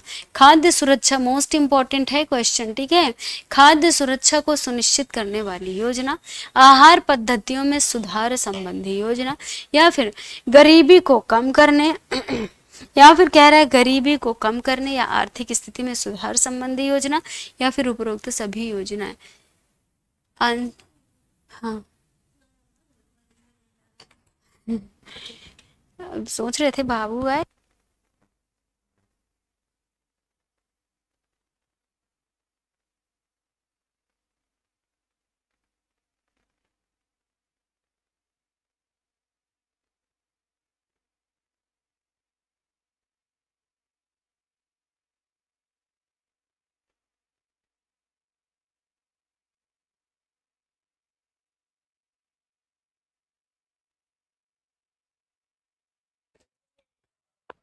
चलिए बच्चे आंसर क्या जाएगा, सबका डी की तरफ। जो सोच रहे होंगे काश ऐसे क्वेश्चन आ जाएंगे तो मजा आ जाएगा। अगला करेंगे, प्रोटीन का उच्च स्तर प्राप्त होता है, बताओ। आलू में नहीं, कार्बोज। दूध में बिल्कुल नहीं, दालों में, सेब में। बताओ भाई इनमें से किस में जाएगा? जिसको इसको कट कर दो, नहीं सोचेंगे मैम आपकी वजह से हमारा गलत हो गया क्वेश्चन। बताओ आंसर करेंगे फटाफट, कुछ लोग हमारी बात को ही पकड़ लेंगे। आंसर करो मेरे बच्चों। प्रोटीन का उच्च स्तर प्राप्त होता है, फटाफट देखते हैं आप लोग क्या आंसर करोगे। कुछ बच्चे सी, कुछ बच्चे सी, और बाकी बोलो देवियों। कुछ बच्चे सी, कुछ बच्चे बी। बी वालों को ढेर सारी शुभकामनाएं। जितने बच्चे बी की तरफ जा रहे हैं उन सबको ढेर सारी शुभकामनाएं। समझ गए? चलिए देवियों, ये बी वाले, ये दूध में कैल्शियम का रिच सोर्स होता है। कितनी बार पढ़ाया गया है, दूध क्या है? कैल्शियम का रिच सोर्स है। तो क्यों दूध बार बार किए जा रहे हो सब? हाँ, कितने लोग बी की तरफ जा रहे थे? दाल जितने लोग जा रहे थे वो सब सही हो। Option C is the correct answer. दालें रिच सोर्स होती हैं। समझ गए? चले चले अगला करेंगे। नेक्स्ट, सी वाले सही हैं, बी वाले हम फालतू की बधाई दे रहे थे। दूध, मांस, मछली, अंडा तथा फल एवं ताजी सब्जियां किस खाद्य समूह में होते हैं? बताइए। स्वास्थ्यवर्धक समूह में, शरीर को ताप देने वाले, या फिर शरीर को हानिकारक, या फिर मेरे बच्चों कह रहा है इनमें से या फिर इनमें कह रहा है इनमें से कोई नहीं। बताओ। दूध भी आपको भोजन में मिल रहा है, बढ़िया मांस भी मिल रहा है, मछली भी मिल रही है, अंडा भी मिल रहा है, मतलब इन तीनों में से कोई एक मिल रहा है। फल भी मिल रहे हैं, ताजी ताजी सब्जियां भी खाने को मिल रही हैं। ये आपके किस उसमें आएंगे मेरे बच्चे? शरीर को स्वास्थ्यवर्धक समूह में। ताप देने का मतलब बॉडी का टेम्परेचर नहीं हाई कर देंगे। ठीक है, चलिए option A is the correct answer. अगला करेंगे। नेक्स्ट, पोषण संबंधी कार्यक्रम है। एकीकृत बाल विकास सेवाएं, पोषणहीनता नियंत्रण कार्यक्रम, या फिर आहार पूरक कार्यक्रम, या फिर मेरे बच्चे इनमें से सभी कार्यक्रम। आंसर करेंगे, फटाफट बताएंगे राइट आंसर क्या जाए। तो पोषण संबंधी कार्यक्रम भैया ये भी चल रहा है। एकीकृत बाल विकास ICDS चल रहा है। पोषणहीनता नियंत्रण कार्यक्रम, विटामिन ए हीनता से संबंधित नहीं चल रहा है। आहार पूरक कार्यक्रम, ये सभी चल रहे हैं। Option D is the right answer. हाँ, 45 कह रहा है प्राथमिक स्वास्थ्य केंद्र स्वास्थ्य देखभाल के किस स्तर के केंद्र हैं? आपको बताना है मेरे बच्चे, फटाफट बताएंगे। ऑप्शन ए कह रहे हैं स्वास्थ्य देखभाल का प्राथमिक स्तर, स्वास्थ्य देखभाल का द्वितीय, तृतीयक स्तर और अनावश्यक स्तर। तो देखो आपसे पूछा गया प्राथमिक स्वास्थ्य केंद्र देखभाल के किस स्तर के केंद्र हैं, तो क्या बोलेंगे? बताइए। प्राथमिक करोगे, द्वितीय करोगे, तृतीय करोगे या अनावश्यक? तो अनावश्यक स्तर तो होगा नहीं, पहली बात तो। ठीक, बहुत बढ़िया। यस, 45 का ए, और सब लोग एक ही तरफ जा रहे हैं। बहुत अच्छा है भाई। बोलेंगे मैम स्वास्थ्य देखभाल के प्राथमिक स्तर हैं। Option A is the correct answer. ठीक है ना? चलो अगला करेंगे। किसी संगठन में सभी आंतरिक और बाह्य संप्रेषण के प्रबंधन तथा संगठन की गतिविधियों को सम्मिलित रूप से कहा जाता है। आपको बताना है आंसर क्या जाने वाला है। तो भाई सम्मिलित रूप से मेरे बच्चे क्या हम कहेंगे? आंसर करेंगे। बहुत बढ़िया। यस, ऑप्शन ए जनसंपर्क, महाप्रबंधन, निगमित संप्रेषण, या फिर अनावश्यक वार्तालाप। आंसर करो फटाफट। Question number 46। बहुत बढ़िया, आंसर करेंगे 46 ए। आंसर आ चुका है 46 का ए। मास कम्युनिकेशन कह रहा है किसी संगठन में आंतरिक और बाह्य संप्रेषण के प्रबंधन तथा संगठन की गतिविधियों को सम्मिलित रूप से क्या कहा जाएगा? निगमित संप्रेषण कहा जाएगा। क्या कहा जाएगा? निगमित संप्रेषण कहा जाएगा। समझ गए? चलिए, निगमित संप्रेषण में क्या होता है? बोलेंगे मैम आंतरिक और बाह्य संप्रेषण का प्रबंधन होता है, संगठन, उसकी गतिविधियां, ये सब चीजें सम्मिलित। अब ये ना कहना, आपके मन में आएगा ना निगमित संप्रेषण मैम है क्या, तो क्वेश्चन ही हमारा बता रहे निगमित संप्रेषण क्या है। समझ गए? सब पलटी मार गए। 47 निगमित संप्रेषण का प्राथमिक उद्देश्य अपने साथियों के समक्ष अपने दृष्टिकोण को स्थापित करना। या फिर मेरे बच्चे कह रहा है अपने साथियों के दृष्टिकोण को आंख बंद करके मान लेना, या फिर कह रहा है तरह तरह का वाद विवाद करना, या फिर कह रहा है मूक श्रोता की भूमिका निभाना। आंसर करो मेरे बच्चों, क्या राइट आंसर जाएगा? यस, कह रहा है अपने साथियों के समक्ष अपने दृष्टिकोण को स्थापित करना ही निगमित संप्रेषण का प्राथमिक उद्देश्य है। अगला करेंगे, निगमित संप्रेषण का कार्य है ब्रांड का सृजन और रखरखाव करना, संगठन की प्रतिष्ठा का ध्यान रखना, संकट नियंत्रण के लिए कार्य करना। उपरोक्त सभी, आप कभी कभी देखते हो ना, मूवी की बात बता दूं, जैसे उदाहरण जाके हमेशा आपके माइंड में बैठ जाए, जैसे मान लीजिए दो पार्टी, एक ये पार्टी, बीच का एक मीडिएटर रख लेंगे, उसको गुप्त रख देंगे। यहाँ पर गुप्त नहीं रखा जाता है, चोरी छुपे, और फिल्मों में क्या होता है, गुप्त रख देंगे और वो सारी बातें उधर की सुन करके उधर बताएगा, क्योंकि उसको वहाँ से पैसा मिल रहा है। मान लीजिए कभी अगर पकड़ गया तो वो चाहे मर जाए लेकिन अब नाम नहीं बताएगा, है ना। अगर कुछ वैसे बेकार का मीडिएटर होगा तो वो तुरंत एक दो थप्पड़ में उगल देगा। खास करके अगर हीरो उसका मीडिएटर है तो चाहे मर जाए लेकिन वो नाम नहीं बताएगा। तो कुछ ऐसा ही होता है हमारा निगमित संप्रेषण। राइट बच्चे, आंसर क्या जाने वाला है? बोलेंगे ma'am option D is the correct answer. चलो, पहले की फिल्में ऐसे ही होती थी। निगमित संप्रेषण में सम्मिलित उपयोगी संप्रेषण है, आपको बताना है आंतरिक संप्रेषण, बाह्य संप्रेषण, ए और बी दोनों, या फिर कोई नहीं। अभी हम लोग क्वेश्चन से करके आए हैं ना, जैसा हम आपको बता रहे थे देखो वैसा ही क्वेश्चन फ्रेम हो गया। बोलेंगे ma'am C is the correct answer. अगला करेंगे, नेक्स्ट क्या है? संप्रेषण गतिविधियों का क्षेत्र है संदेश बनाना, संदेश संप्रेषित करना, या फिर ए और बी दोनों, या फिर कोई नहीं। क्या चला जाएगा बच्चों? कह रहा है संप्रेषण गतिविधियों में संदेश, हमें बोलना क्या है हम ये भी पहले से डिसाइड कर लेते हैं, कैसे संप्रेषित करना है। सी इज द करेक्ट आंसर, ठीक है। अगला करेंगे मेरे बच्चों, 51 कह रहा है किसी संगठन का महत्वपूर्ण प्रकार या गतिविधि है जनसंपर्क, निर्देशन, परामर्श, या फिर कोई नहीं। बताइए मेरे बच्चों, क्वेश्चन नंबर 51। यस, बहुत बढ़िया। कह रहा है किसी संगठन का महत्वपूर्ण प्रकार या गतिविधि है। आंसर करो, देख लो क्या आप लोग आंसर करोगे, फटाफट बताओ। क्वेश्चन नंबर 51 का बी आंसर सबसे फास्ट आया है कविता जी का। चलिए बहुत बढ़िया। कुछ कुछ बच्चे हमारे सी की तरफ जा रहे हैं, कुछ कुछ बच्चे हमारे ए की तरफ भी जा रहे हैं, और अब मोस्टली लोग हमारे पी की तरफ आ रहे हैं। चलिए बहुत बढ़िया, सबने तुक्का लगा लिया।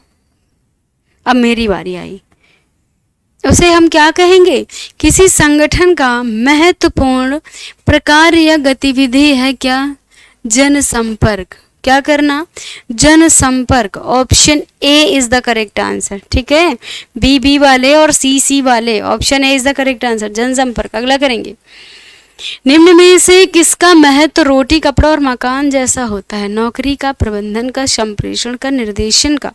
बताइए भाई, फटाफट बताएंगे। रोटी, कपड़ा और मकान जैसा होता है, किस निम्न में किसका संबंध रोटी, कपड़ा और, हम ये नहीं क्वेश्चन कह रहा है कि रोटी, कपड़ा और मकान है। रोटी, कपड़ा, मकान मतलब जिस तरह से व्यक्ति की आवश्यकताएं हैं, ठीक है, रोटी, कपड़ा और मकान, उसी तरह से और इनमें से क्या है जरूरी?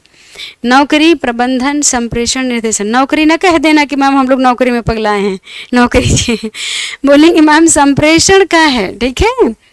Option C is the correct answer, बिना बात के कुछ पॉसिबल नहीं है। चलिए अगला करेंगे, जनसंपर्क के विषय में सत्य कथन है। जनता से संपर्क की प्रक्रिया, जनता से संपर्क की प्रक्रिया है, जनसंचार के विभिन्न उपकरणों से स्थापित होता है। जनसंपर्क की तकनीकें, पद्धतियां और प्रथाएं संस्था के अनुसार बदलती रहती हैं। मेरे बच्चे, या फिर उपरोक्त सभी कथन सही हैं। तो भाई जनसंपर्क के विषय में क्या सही है? संपर्क की प्रक्रिया है, ठीक है। उपकरणों का भी प्रयोग होता है, बिल्कुल सही है। बहुत सारी हम तकनीकी, बहुत सारी पद्धतियां, प्रथाएं सब हम जिस टेक्नोलॉजी के अकॉर्डिंग बदलते रहते हैं। पहले कबूतर द्वारा लेटर भिजवाया जाता था ना, राजा महाराजा भिजवाते थे। चिट्ठी चिट्ठियाँ लिखी जाती थी, पोस्टमैन आता था, 1 महीने बाद ड्रॉप करता था। आज के टाइम पर फ़ोन उठाओ, मेल करो, व्हाट्सएप करो वगैरह, ऊपर से डांट दो, तुमको इतनी देर हो गया मैसेज भेजे, देखा नहीं तुमने। ठीक है, होता है ना, बोलेंगे उपरोक्त सभी। Option C, option D is the correct answer. ठीक है, मौका पड़े तो डांट भी दो फ़ोन करके, देखा नहीं क्या कर रही थी अभी तक, देखो तुरंत सीन करो, अभी मैंने भेजा है, बता नहीं सकती हूँ। मैं ज़बरदस्ती सीन करवाएंगे, अगला करेंगे। पहले क्या होता था, पता चल जाए कि हमने लेटर भेजा, मन होगा तो वो रिसीव करेगा, नहीं कहे भैया इसको ले जाओ, लौटा ले जाओ, हमको नहीं चाहिए। ठीक है, चलिए, जनसंपर्क के प्रकार हैं, प्रचार करना, संबंध बनाना, जनसंपर्क नीति, या फिर इनमें से सभी। मेरे बच्चों आंसर क्या जाएगा? यस, क्या बोलेंगे? बोलेंगे मैम ये सभी के सभी इसके कार्य हैं। Option D is the correct answer. Right मेरे बच्चों, option D is the correct answer. ठीक है, अगला करेंगे। नेक्स्ट क्या है?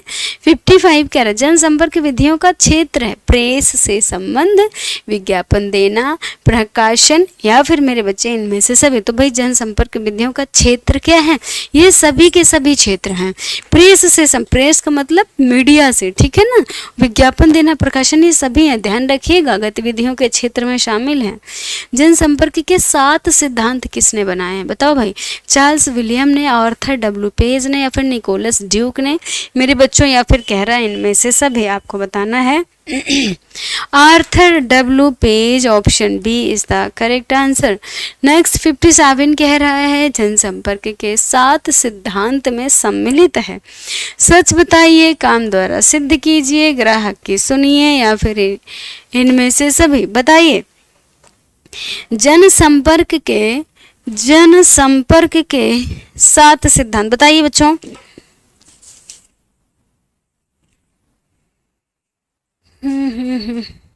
आंसर करेंगे।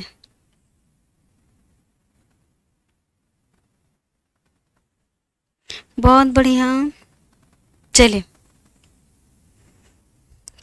क्या क्या है जनसंपर्क के 7 सिद्धांत? हो आई थिंक जहां तक हमने आपको नहीं पढ़ाया क्या।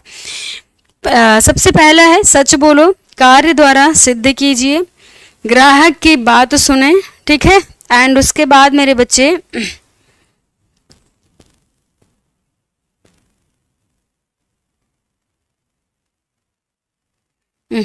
इतना लाल पीले हो रहे हैं, देखो बोलने का तरीका देखो यार। कह रहे मैडम अपनी वीडियो डेली भेज दिया करिए। यार हम डर जाएंगे, ऐसे मत भेजो, बोला करो, वैसे भी हम डर जाते हैं आप लोगों से।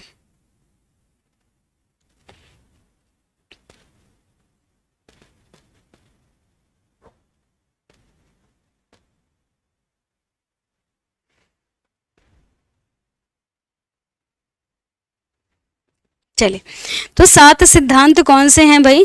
कार्य द्वारा सिद्ध कीजिए, ग्राहक की बात सुने, आने वाले कल के लिए प्रबंधन करें, जनसंपर्क का संचालन इस तरह से करें कि पूरी कंपनी उस पर निर्भर करे, ठीक है, और उसके बाद कंपनी के असली चरित्र उसके लोगों द्वारा व्यक्त किया जाता है, और 7वां कह रहा है शांत, धैर्यवान और प्रसन्नचित्त रहें। तो ये 7 सिद्धांत बताए हैं किसने? नाम में आप याद रखिएगा, सब नहीं पूछा जाएगा, आर्थर टी द्वारा, ठीक है। Option D is the correct answer. अगला करेंगे 58 कह रहा है जनसंपर्क विभाग द्वारा विज्ञापन दिया जाता है। आपको बताना है जनसंपर्क विभाग द्वारा विज्ञापन दिया जाता है बचत के लिए? जी नहीं, विस्तृत जानकारी के लिए, दिखावे के लिए, औपचारिकतावश। बोलेंगे मैम विज्ञापन इसलिए दिया जाता है जिससे कंप्लीट जानकारी हो जाए। B is the correct answer. कुछ भी आप लोगों को पूछना होता है ना, तो मैं बोल देती हूँ ना मेरे बच्चों कि आप विज्ञापन निकाल के देखिए, वहाँ से आपको पता चल जाएगा सारी चीज़ें, ठीक है।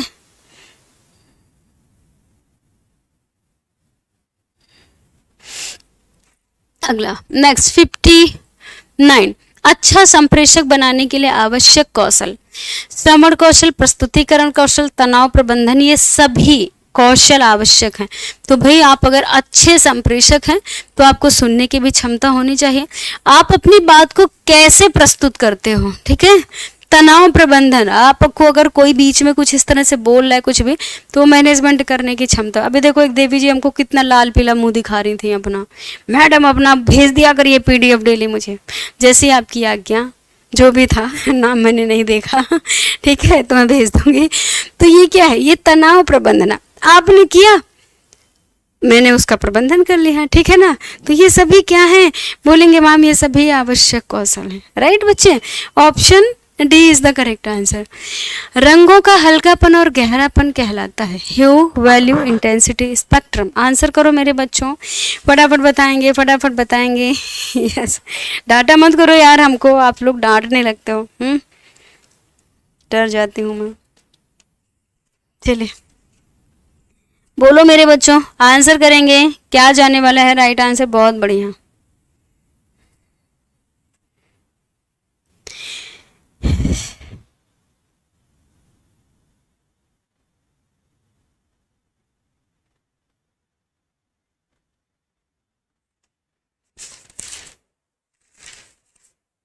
चलिए, तो रंगों का हल्कापन और गहरापन मेरे बच्चों कहलाता है, क्या कहलाता है, बहुत अच्छा, सारे बच्चे आंसर करेंगे। ह्यू क्या है, रंगों का नाम है, और वैल्यू क्या है, रंगों का हल्कापन और गहरापन। मेरे बच्चे आंसर, सभी बच्चे हमारे बी की तरफ ही जा रहे हैं, बहुत बढ़िया। आंसर क्या जाने वाला है, बोलेंगे ma'am B is the right answer. अगला करेंगे 61। प्रसार एक शिक्षा है जिसका उद्देश्य उन लोगों की सोच व कार्यविधि में परिवर्तन लाना है जिसके साथ काम किया जाना है। यह परिभाषा दी गई है मेरे बच्चों, किसके द्वारा दी गई है। ऑप्शन ए ओपी दहामा के अनुसार, डगलस अस्मिंजर द्वारा, या फिर श्री कृष्णामाचारी द्वारा, या फिर सूपे द्वारा। आपको बताना है आंसर क्या जाने वाला है। चलिए बताइए, फटाफट बताएंगे आंसर क्या जाने वाला है। क्या बोलेंगे, डगलस अस्मिंजर द्वारा। Option B is the correct answer. चलिए option B is the correct answer. चलिए बहुत बढ़िया। यस, आंसर क्या जाने वाला है, B is the correct answer. अगला करेंगे, पता है आप लोगों को, बहुत सारे लोगों को इमोजी की नॉलेज नहीं है। बहुत सारे बच्चे, ऐसा नहीं उस बच्ची का कुछ गलत कहना रहा होगा ठीक है, उसको शायद इमोजी का आपको नॉलेज नहीं होगा, तो मुझे आप लोग पढ़ने जाते हो, अब इमोजी का ज़माना आ गया है, लोग इमोजी के माध्यम से अपनी भावनाएं व्यक्त करते हैं, है ना। तो थोड़ा बहुत इमोजी सीख लो भेजना, है ना, कि किस इमोजी का मतलब क्या होता है। लीगन्स मॉडल में संचार का छठवां तत्व है संचारक, श्रोता, संदेश और स्रोत प्रतिक्रिया। क्या पढ़ते हैं हम लोग, बताइए क्या पढ़ते हैं मेरे बच्चों, स्रोत प्रतिक्रिया। Option D is the right answer. अगला करेंगे, प्रसार शिक्षा का आधार है ग्रामीण जीवन, शहरी जीवन, कस्बाई जीवन, महानगरीय जीवन। मेरे बच्चे ग्रामीण जीवन, प्रसार शिक्षा का क्या आधार क्या है, ग्रामीण जीवन, राइट मेरे बच्चों। ऑप्शन क्या जाने वाला है, बोलेंगे ma'am option A is the correct answer. 63 का मेरे बच्चों आंसर क्या जाने वाला है, option A is the correct answer, right. चलो भाई सभी बच्चे आंसर करें, सब लोग आंसर क्यों नहीं करो, सब लोग बैठे, सारे बच्चे सेशन को भाई लाइक कर दो, जितने लोग हो कृपया करके सब लोग लाइक कर दो सेशन को। अगला करेंगे 64, घर बनवाने जैसी प्रोजेक्ट से कौन सी संस्था जुड़ी हुई है, म्यूनिसिपैलिटी, हुडको, सिडको, या फिर PWD। आंसर करेंगे मेरे बच्चों, फटाफट बताएंगे क्या राइट आंसर जाने वाला है, हुडको, ठीक है। Option B is the correct answer. अगला करने वाले हैं, अंतरराष्ट्रीय स्वास्थ्य संगठन मुख्यतः काम करता है, क्या पूछा गया है, मुख्यतः आपसे पूछा, ये नहीं पूछा गया क्या काम करता है, बट आपसे क्वेश्चन पूछा गया मुख्यतः काम करता है।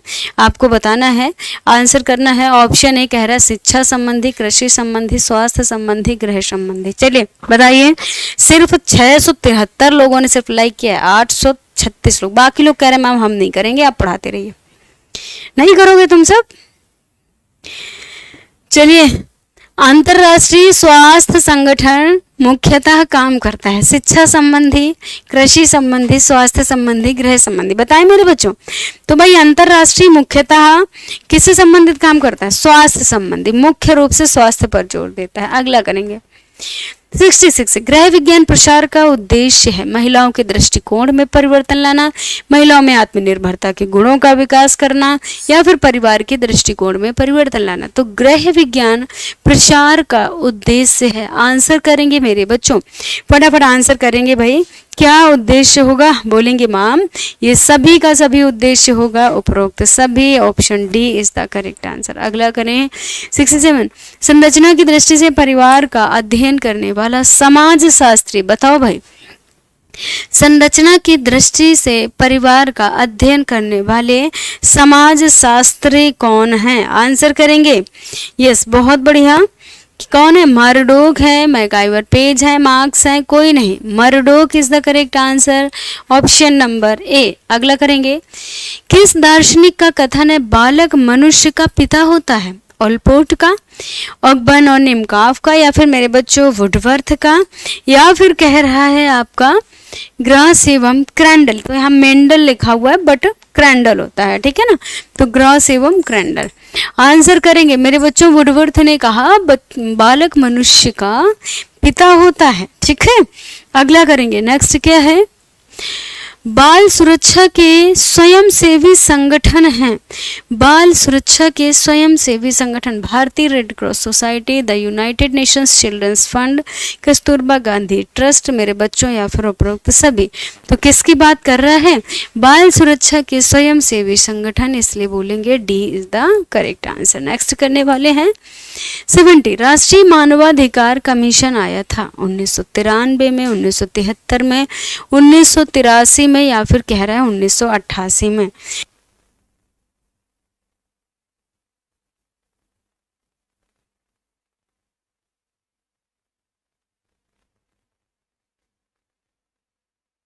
क्या बताएंगे, 1993, बहुत अच्छा। 60 70 बताओ मेरे बच्चों, बहुत पीछे हो सब, 70 बताओ, फटाफट बताएंगे 70, क्वेश्चन नंबर 70। यस बहुत बढ़िया, इसमें डाल लो। यस आंसर करेंगे, बहुत अच्छा, शाबाश। बी, हाँ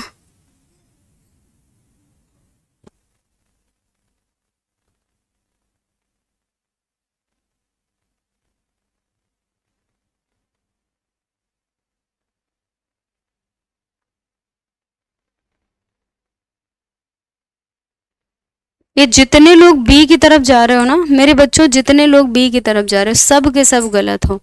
1993 में आया था यार, राष्ट्रीय मानवाधिकार कमीशन कब आया, 1993 में आया था। अगला करेंगे, नेक्स्ट क्या है, हिंदू विधवा पुनर्विवाह अधिनियम आया था 1829, 1856, 1876, 1926, कब आया था, हिंदू विधवा पुनर्विवाह अधिनियम, हिंदू विधवा पुनर्विवाह अधिनियम कब आया था।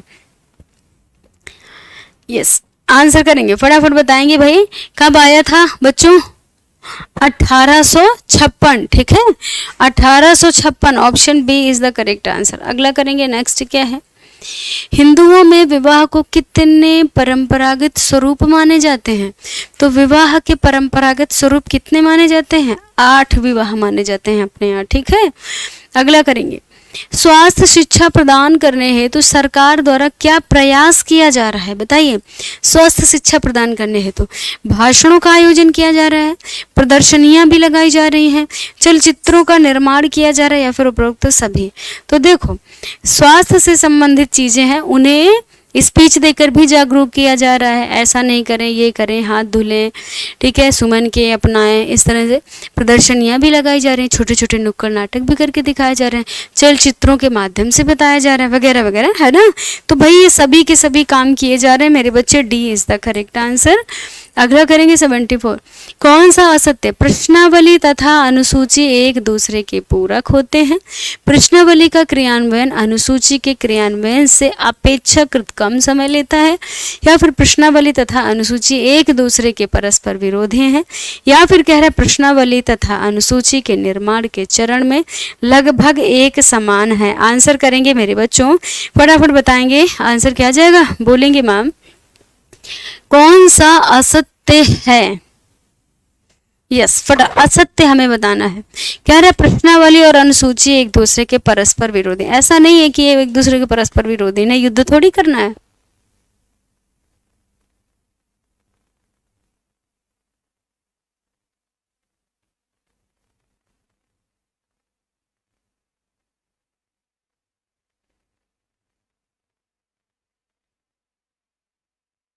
रखा है। अगला करेंगे 75 कह रहा है साक्षात्कार को निम्नलिखित में से किस श्रेणी में रखा गया है? प्रेक्षण, प्रक्षेपण, वार्तालाप, या फिर कह रहा है मेरे बच्चे इनमें से कोई नहीं। आंसर क्या जाने वाला है? यस, बहुत बढ़िया, फटाफट बताएंगे। कह रहा है साक्षात्कार को किस श्रेणी में रखा गया? मेरे बच्चे साक्षात्कार ऑब्जर्वेशन में रखा गया है। प्रोजेक्शन, हम प्रोजेक्शन कर रहे हो, ठीक है, किसी चीज के माध्यम से, है ना। एंड उसके बाद कन्वर्सेशन, मतलब एक दूसरे से वार्तालाप हो रही हो, बट यहाँ पर हम क्या करते हैं? ऑब्जर्व करते हैं। साक्षात्कार बुलाते हैं ना, साक्षात्कार मतलब इंटरव्यू होता है तो क्या करते हैं?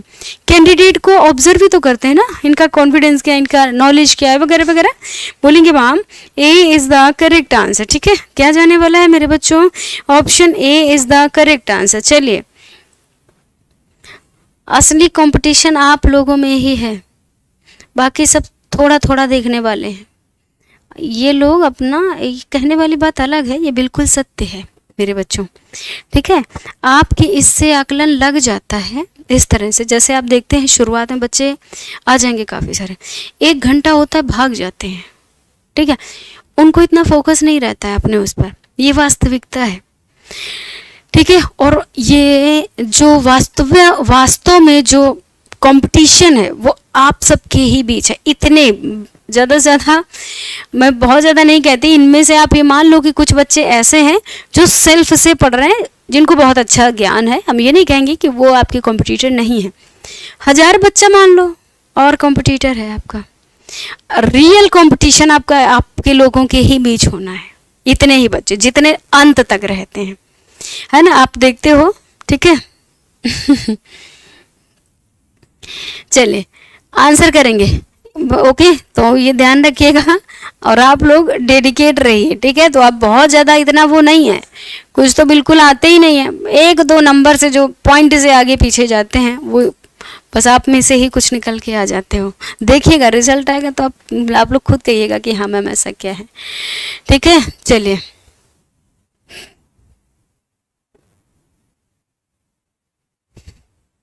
चलिए, हिंदू, इसमें क्या हो गया? हिंदू विधवा पुनर्विवाह अधिनियम, मैम फिर से देख लीजिए, ठीक है। यस, आगे करेंगे। सही है यार, अब उसमें दोबारा क्या देख लूं, सही है वो। चलो अगला करेंगे। नेक्स्ट क्या है? जिस मनोवैज्ञानिक परीक्षण के एकांशों के प्राप्तांक लेखन के बारे में योग्य विशेषज्ञों के बीच सहमति होती है उसे क्या कहा जाता है? अब बताओ। कह रहा परीक्षण के एकांशों के प्राप्तांक लेखन के बारे में योग्य विशेषज्ञों के बीच जो सहमति होगी उसे हम क्या कहते हैं मेरे बच्चे? आपको बताना है। वस्तुनिष्ठ परीक्षण, मानकीकृत परीक्षण, आत्मनिष्ठ परीक्षण, क्षमता परीक्षण।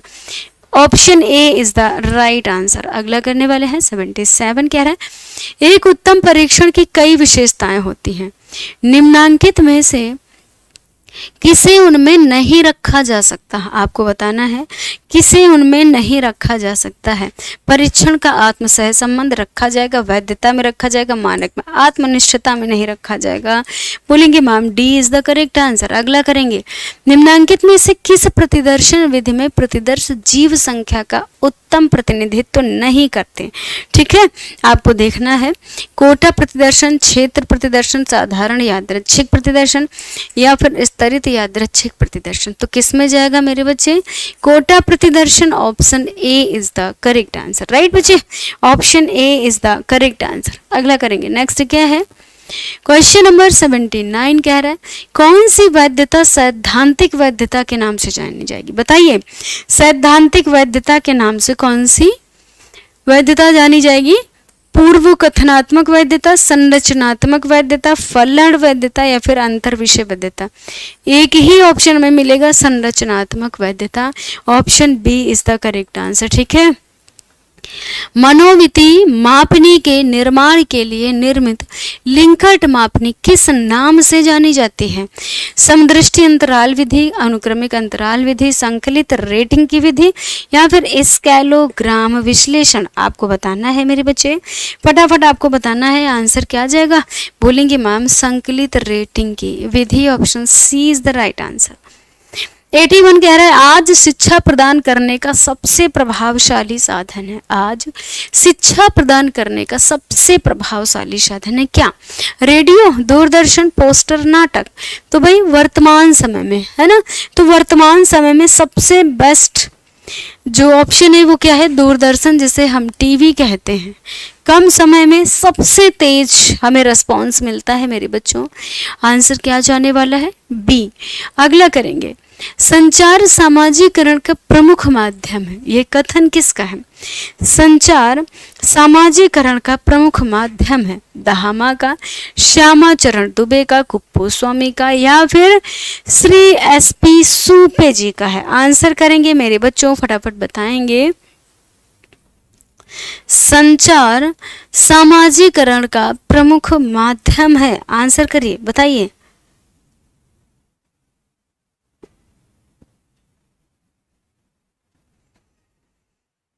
बहुत बढ़िया।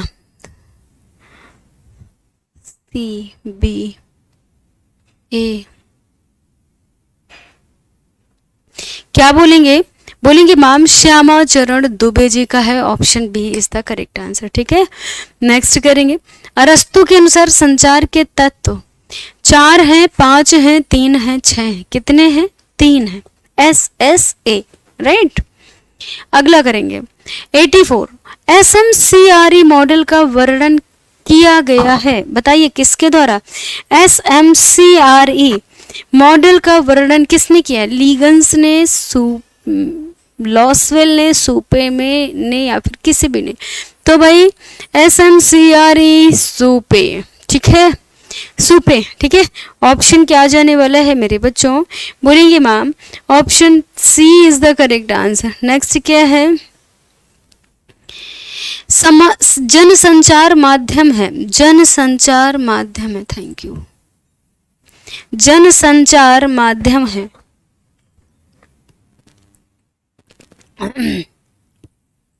यस, बताइए जनसंचार माध्यम है क्या है? समाचार पत्र, टेलीविजन, पत्रिका। हम सबके थ्रू मेरे बच्चे हमें कम्युनिकेशन होता है, मीन जानकारी होती है। D is the correct answer. सामाजिकरण परिवर्तन की प्रक्रिया का प्रमुख चरण क्या है? सामाजिकरण परिवर्तन की प्रक्रिया का मेरे बच्चों प्रमुख चरण क्या है? क्या है प्रमुख चरण? चलिए, मैम DGT का रजिस्ट्रेशन नंबर मिल जाएगा यार, डोंट वरी। जिस नंबर से रजिस्टर्ड कराया हो ना, इन सब चीज़ों की टेंशन न लो, कोई ना कोई तो ऑप्शन एक रहता ही है ना। नंबर खो गया है, जब आप एडमिट कार्ड वगैरह आएंगे ना, आपने जिस मोबाइल से रजिस्ट्रेशन किया उसको डालकर आप यस करेंगे। अब 4-4 साल बाद गवर्नमेंट पेपर कर रही है, तो वो भी जानती है कि हमारे देश में सब इतना बिजी लाइफ है सबकी तो उसमें OTP आएगा, वेरीफाई हो जाएगा, वहाँ से निकल आएगा। पढ़ाई करो, इन सब चीज़ों की टेंशन मत लो, समझ गए ना। खो गया उसको खो जाना, तो वो कहीं नहीं जाएगा, ऑनलाइन डाटा है, सब मिल जाएगा, समझे ना। पढ़ाई नहीं खोनी चाहिए, उसमें ना कहना कि यार मैम हम तो उलझ गए थे, मेरा एडमिट का वो खो गया था रजिस्ट्रेशन नंबर, तो हम सोचे होगा नहीं कुछ, पढ़े नहीं। चलो, सामाजिक परिवर्तन की प्रक्रिया का प्रमुख कारण, यस आंसर करें बच्चों फटाफट। बहुत बढ़िया, डी। कुछ लोग ये क्या बात है भाई। चलिए, यस आंसर करेंगे, बहुत बढ़िया।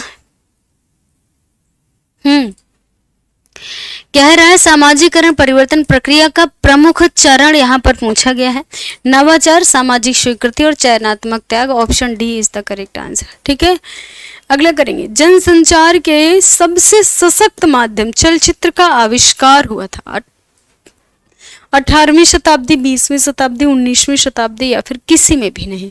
आंसर करेंगे मेरे बच्चे, कब हुआ था? यस, तो कब बोलेंगे? बोलेंगे मैम सशक्त माध्यम, जनसंचार के सबसे सशक्त माध्यम चलचित्र का आविष्कार 20वीं सदी में हुआ था। B is the right answer. अगला करेंगे। निम्न में से किस विद्वान मनोवैज्ञानिक का मानना है कि जन्म के 12 घंटे बाद बालक के नेत्र में किसी प्रकार की गति नहीं होती? ये सही नहीं हो सकता, बट ऐसा नहीं, आजकल तो बच्चा तुरंत पैदा होता है, खोल के देखता है, अच्छा हम आ गए बाहर की दुनिया में, तुरंत खोल के देखता है ना। जन्म के बाद अब इन्होंने कहा है जन्म के 12 घंटे बाद बालक के नेत्र में किसी प्रकार की गति ही नहीं होती। यार गति नहीं होगी, आप देखो ऐसे ऐसे बच्चे देखते हैं चारों तरफ, मजा आता है। चलिए, मेरा बेटू तो इतना टेंशन में था, ऐसे करके भौं से घोड़ा था। हमको फोटो जैसे उसकी फोटो ली गई थी। चलिए बताओ भाई, तो ऐसा किसने बोला है, आंसर करो। चलिए, यस बच्चे, आंसर क्या बोलेंगे? बोलेंगे मैम ये कौशल जी का कहना है, इनके टाइम पर होता रहा होगा। अगला करेंगे, 89 कह रहा है परिवार नियोजन कार्यक्रम अपनाने वाला प्रथम देश कौन सा है? परिवार नियोजन अपनाने वाला प्रथम देश, परिवार नियोजन कार्यक्रम अपनाने वाला प्रथम देश कौन सा है? एक पूछा गया था महिलाओं को पहला वोट डालने का अधिकार देने वाला देश है ना, तो ये भी क्वेश्चन आ चुका है आपका। परिवार नियोजन कार्यक्रम अपनाने वाला पहला देश वो कौन सा था? यस, आपको बताना है। बहुत बढ़िया, यस। कौन है बच्चा? फटाफट बताएंगे। बोलेंगे ma'am Bharat is the correct answer, option C. ठीक है, क्या जाने वाला है? बोलेंगे ma'am Bharat is the correct answer. बहुत अच्छा, शाबाश, ये सबको पता है, option C is the correct answer. 89 के बाद 90 कह रहे हैं निम्नलिखित में से कौन सी आदतें शरीर की विभिन्न गतियों से संबंधित होती हैं? इनमें मानव बुद्धि के प्रयोग की आवश्यकता नहीं होती है। बताओ भाई, शारीरिक आदतें, यांत्रिक आदतें, भाषा संबंधी आदतें, या फिर मेरे बच्चे कह रहा है नैतिक आदतें। आपको बताना है क्या जाएगा। कह रहा है विभिन्न गतियों से संबंधित होते, इनमें मानव बुद्धि के प्रयोग की आवश्यकता नहीं होती, यांत्रिक आदतें। Option B is the correct answer. ठीक है, विशिष्ट बालकों की कितनी श्रेणियां होती हैं? 1, 2, 5, 6। आपको बताना है कितनी होती हैं मेरे बच्चों। विशिष्ट बालकों की 5 श्रेणियां होती हैं। ठीक है, चलिए अगला करेंगे मेरे बच्चों। नेक्स्ट क्या क्वेश्चन कह रहा है हमारा? अगला क्वेश्चन हमारा कह रहा है एरिक्सन द्वारा दी गई ट्रस्ट बनाम मिसट्रस्ट विकास अवस्था फ्राइड द्वारा दी गई निम्नलिखित किस अवस्था से सबसे अधिक मैच खाती है? जेनाइटल से, या फिर डिफ्रेशिएशन अवस्था से, या फिर मुखावस्था से, या फिर ऑडिपल से? यस, आपको बताना है मेरे बच्चे, फटाफट बताना है आंसर क्या जाएगा। तो किससे भाई? ये मुख्या लिखा है, मुख्या नहीं होता है, मुखावस्था होता है, समझ गए ना, मुखावस्था। आंसर क्या जाएगा? सी इज द करेक्ट आंसर। ठीक है, अगला करेंगे वस्तु के स्थायित्व की धारणा दावा करती है, यानी ऑब्जेक्ट परमानेंस की धारणा जो है वो दावा करती है। यस, आपको बताना है। ऑप्शन ए कह रहा है वस्तु के अदृश्य हो जाने पर यदि पुनः प्राप्त किया जाए तो प्रकट हो जाएंगे। माँ की उपस्थिति वस्तु के स्थायित्व को बलपूर्वक बताती है। या फिर कह रहा है शाला पूर्व बच्चे की भाषा संबंधी योग्यता, या फिर ये धारणा, ये ऑब्जेक्ट परमानेंस की धारणा दावा करती है कि वस्तुएं विद्यमान रहती हैं चाहे दृष्टि से ओझल हो जाएं। बताइए करेक्ट क्या जाएगा? बोलेंगे मैम आंसर जाएगा डी, भले ही वस्तुएं हमारे सामने ना हो, लेकिन हमारे सामने विद्यमान ना हो, लेकिन हमारे मन मस्तिष्क पर छाई रहेंगे। अब जैसे आप सब हो, रुचि मैम को जानते हो ना, अब रुचि मैम को जान रहे हो, रुचि मैम भले ही सामने ना दिखाई दे, लेकिन अगर बोलेगा अरे रुचि मैडम है ऐसी है, तो आप क्या करोगे? आपके आंखों में क्या आ जाएगा? वो मेरा फिगर आ जाएगा कि हाँ हमारी रुचि मैम ऐसी हैं, ऐसी दिखती हैं, राइट? वही है। चलो option D is the correct answer. अगला करेंगे 94, बाल विकास अध्ययन के तहत बालक किस अवस्था में सामाजिक विकास तीव्र गति से करता है? सामाजिक विकास की बात हो रही है, आपको बताना है। यस, आपको बताना है मेरे बच्चे, आंसर क्या आ जाएगा? कह रहे हैं शैशवावस्था में नहीं, सामाजिक विकास यहाँ तीव्र नहीं होता है। पूर्व बाल्यावस्था में, किशोरा बाल्यावस्था में, या फिर वयस्क अवस्था में? किसमें? पूर्व बाल्यावस्था में सामाजिक विकास तीव्र गति से होता है। ठीक है, किशोरावस्था में मैच्योरिटी पूरी तरह विकास हो चुका होता है, मैच्योरिटी आती है। पाश्चराइजेशन क्रिया एक केमिस्ट के नाम पर पड़ा है, किसके नाम पर? जो है क्या है? फैराडे, लुई पाश्चर, हिलगार्ड, कोई नहीं। अभी हमने बहुत रिसेंटली इस क्वेश्चन को एग्जाम्पल दे के समझाया था। कोई क्वेश्चन करवा रहे थे, बच्चे बोले थे मैम ये क्या है, वो सिद्धांत था, ठीक है ना, नाम बड़ा अजीब था, मुझे भी नहीं याद आ रहा। अगला करेंगे, अदरक में कौन सा विटामिन पाया जाता है? Vitamin B, vitamin C, vitamin A, या फिर सभी? बताओ भाई, अदरक डेली सब यूज करते होगे। चाय बना बना के खूब पीते होगे अदरक। चलो बताओ, फटाफट बताओ, अदरक में कौन सा विटामिन होता है? भैया सभी विटामिन होते हैं, BCA। मुझे बहुत पसंद है इसका टेस्ट। चलो अगला करेंगे। नेक्स्ट क्या है? एक कैलोरी में कितने किलो जूल होते हैं? 1.1, 2.2, 3.2 या फिर 4.2? आंसर करेंगे मेरे बच्चों तो भैया कितने जूल होते हैं, बिना सोचे समझे आपको लगा देना है 4.2। नेक्स्ट करेंगे, दूध की वसा में कितने प्रतिशत कोलेस्ट्रॉल होता है? बताओ बच्चे, कितने प्रतिशत कोलेस्ट्रॉल होता है? 0.11%, 0.22% या फिर 0.32% या फिर कोई नहीं? बोलेंगे मैम 0.32% कोलेस्ट्रॉल होता है। अगला करेंगे 99। पके आम में कार्बोहाइड्रेट किस रूप में होता है? सुक्रोज, ग्लूकोज, फ्रक्टोज, उपरोक्त सभी। मेरे बच्चे फलों में है ना, तो फलों जितना पका होगा उतना मीठा होगा, तो फलों की शर्करा फ्रक्टोज कहलाएगी। D is the correct answer. अगला करेंगे, विल्सन रोग किसकी कमी से होता है? आयोडीन, मैग्नीज, कॉपर या फिर कैल्शियम?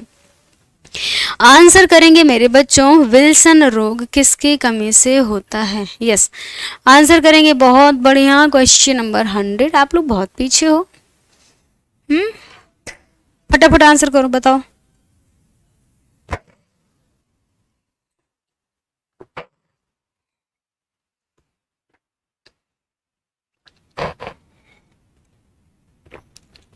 एक तरफा उत्तर आ रहा है, copper. C is the correct answer. ठीक है, यस, 100 का सी, विल्सन रोग कॉपर के।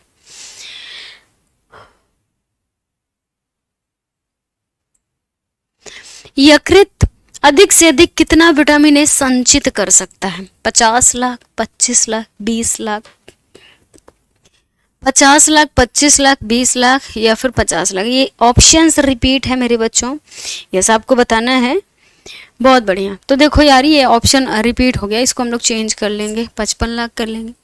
अधिक से अधिक, अब ये 55 लाख क्या है? IU है, इंटरनेशनल यूनिट है ना, लाख में ही तो दी जाती है, तो सिंपल सी बात है 50 लाख। अगला करेंगे, विश्व स्वास्थ्य संगठन की स्वीकृति प्रदान की गई 7 अप्रैल 1948, 7 अप्रैल 1947 मेरे बच्चों, या फिर कह रहा है आपका, या फिर कह रहा है 7 मई 1946 या फिर 7 मई 1945? तो भाई 7 अप्रैल 1948, option A is the correct answer. 102 कह रहा है, तो सॉरी 3। एक व्यक्तिगत पैटर्न का जनरलाइज्ड, ठीक है ना, जनरलाइज्ड रूप है, यस आपको बताना है कि जनरलाइज्ड रूप क्या है? ब्लॉक पैटर्न, मानक पैटर्न, व्यापारिक पैटर्न, बॉडीज पैटर्न। तो एक व्यक्ति का पैटर्न जनरलाइज्ड है, तो आपको बताना है जनरल मतलब जनरल, तो मानक पर, जो मानक होता है उसी आधार पर पैटर्न बनाए जाएंगे। B is the right answer. 104 कह रहा है मेरे बच्चों, एक विशेष प्रकार का, बताना है आंसर क्या जाने वाला है। एक विशेष प्रकार का 2 फोल्ड तंतु है, क्या उसे हम क्रेप तंत्र कहेंगे, हौजरी तंत्र कहेंगे, लेस तंत्र कहेंगे, वॉयस तंत्र कहेंगे? आंसर करेंगे मेरे बच्चों, फटाफट बताएंगे। यस, बहुत बढ़िया। तो क्या बोलेंगे? 2 फोल्ड तंतु है, ऑप्शन ए क्रेप तंतु। ठीक है मेरे बच्चे। अरे यार पेपर तो हो जाने दो देवी, तब तो PDF सोच, तो पहले ही मैं हम PDF सेंड कर दें। चलो पेपर तो कर लो। चले फिर अभी क्लास में ही खड़े होकर लास्ट में याद दिला देना कि मैम शेयर कर दो, अदरवाइज हम चले जाते हैं। इरी अथवा एंटी रेशम किस पर उत्पन्न होता है? क्या कह रहे हैं मेरे बच्चे? इरी अथवा एंटी, चाहे आप इरी कहिए अथवा एंटी कहिए, जानते रहिए। रेशम किस स्थान पर मेरे बच्चों उत्पन्न होता है, आपको बताना है। कहाँ पर? बंगाल व गुजरात में, असम व उत्तर प्रदेश, बंगाल या फिर असम में, या फिर कह रहा है उत्तराखंड व बंगाल में? तो उत्तराखंड में तो बिल्कुल ना होगा, option C is the correct answer. 106 कह रहा है, छल्लेदार तंतु से बना होता है जो इसे छोटी गांठों जैसा टेक्सचर देता है। कैसा बना है? छल्लेदार तंतु से बना है और छोटी गांठों जैसा मेरे बच्चे टेक्सचर देता है, उसे क्या कहते हैं? आंसर करेंगे मेरे बच्चों, उसे हम क्या कहेंगे? बॉकल रेशे, बॉकल धागे कहलाते हैं, कैमल, ब्रॉन्ड क्लॉथ या फिर कैविलरी। तो मेरे बच्चे बॉकल, ठीक है, बॉकल option A is the correct answer. ठीक है, option A is the correct answer. Lawn नामक वस्त्र किस बुनाई से बना है? प्लेन, बायस, रिन या फिर टेल? आंसर करिए भाई, फटाफट बताएंगे। बोलेंगे मैम लॉन नामक वस्त्र किस बुनाई से? तो भाई प्लेन बुनाई से होता है, बाकी ये सब कोई बुनाई ट्विल के अलावा बावस और रिन नहीं होती है। ट्विल होती तो ट्विल स्पेशल मोटे कपड़ों में होगा। ए इज द करेक्ट आंसर। 108 एक ऑस्ट्रेलियन प्रक्रिया है क्रीजिंग की, एम्बोसिंग की, प्लेटिंग की, ठीक है, या फिर मेरे बच्चे कह रहा है ड्राइनलाइजिंग। आंसर ट्राइनलाइजिंग होगा। चलिए आंसर करेंगे। एक ऑस्ट्रेलियन प्रक्रिया है, बताइए। तो भाई अगर हम बात करते हैं ऑस्ट्रेलियन प्रक्रिया है मेरे बच्चे, तो क्या होगा? ट्राइनलाइजिंग या फिर ड्राइनलाइजिंग। आप इतना जानते रहिए, ट्राई या डाइनलाइजिंग होगा। ऑप्शन क्या जाने वाला है? बी नहीं यार, ऑप्शन क्या जाने वाला है? Option D is the correct answer. ठीक है, धागे पर दी जाने वाली ऐंठन कितने प्रकार की होती है? धागे पर ऐंठन दी जाने वाली कितने प्रकार की होती है? बताइए भाई। आंसर करेंगे 2 प्रकार की, 4 प्रकार की, 3 प्रकार की, 6 प्रकार की। तो भाई ऐंठन कितनी? 2 ही प्रकार की पढ़ाई गई है, एस ट्विस्ट और जेड ट्विस्ट। ठीक है, क्लॉकवाइज, एंटी क्लॉकवाइज। अगला करेंगे। नेक्स्ट क्या है? निर्णय लेने हेतु व्यक्ति को कितने सोपानों से गुजरना पड़ता है? बताइए। निर्णय लेने हेतु व्यक्ति को कितने सोपानों से गुजरना पड़ता है? तो निर्णय लेने के कितने स्तर बताए गए हैं? 3, 4, 5, 6। क्या बोलेंगे? 5 step. Option C is the right answer. 111 कह रहा है व्यवस्था कार्यों की एक श्रृंखला है जिसके द्वारा लक्ष्यों की प्राप्ति होती है। व्यवस्था की यह परिभाषा किसकी है? निकिल एवं डॉर्सी की, न्यूमैन एवं समर की, या फिर मेरे बच्चों कह रहा है ग्रॉस एवं क्रैंडल की, या फिर कह रहा है इनमें से किसी की भी नहीं है। क्या बोलेंगे? कह रहा है ग्रह व्यवस्था कार्यों की एक श्रृंखला है जिसके द्वारा लक्ष्यों की प्राप्ति होती है मेरे बच्चों, न्यूमैन एवं Summer. Option B is the right answer.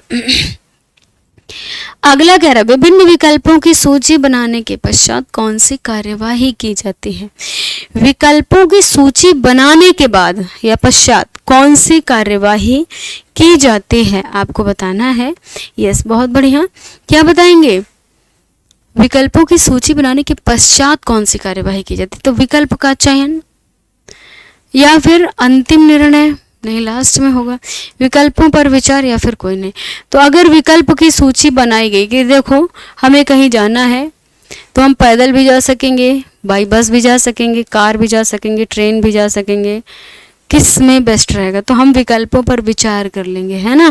पहले विकल्प पर विचार करेंगे। ये जब विकल्प की ढेर सारी सूची बना लेंगे, हेलीकॉप्टर से जाएंगे, पैदल जाएंगे, काहे से जाएंगे, है ना, तो क्या करेंगे? हम विकल्प पर विचार करेंगे यार अब बेस्ट कौन सा है हमारे लिए, राइट। अब पता चले सब्जी लेने जाना तो 4 व्हीलर से तो नहीं जाएगा ना, सोचेगा यार पास में तो चलो टहल के चले जाए, नहीं तो फिर साइकिल उठा के चले जाते हैं, सबसे सुपर तरीका।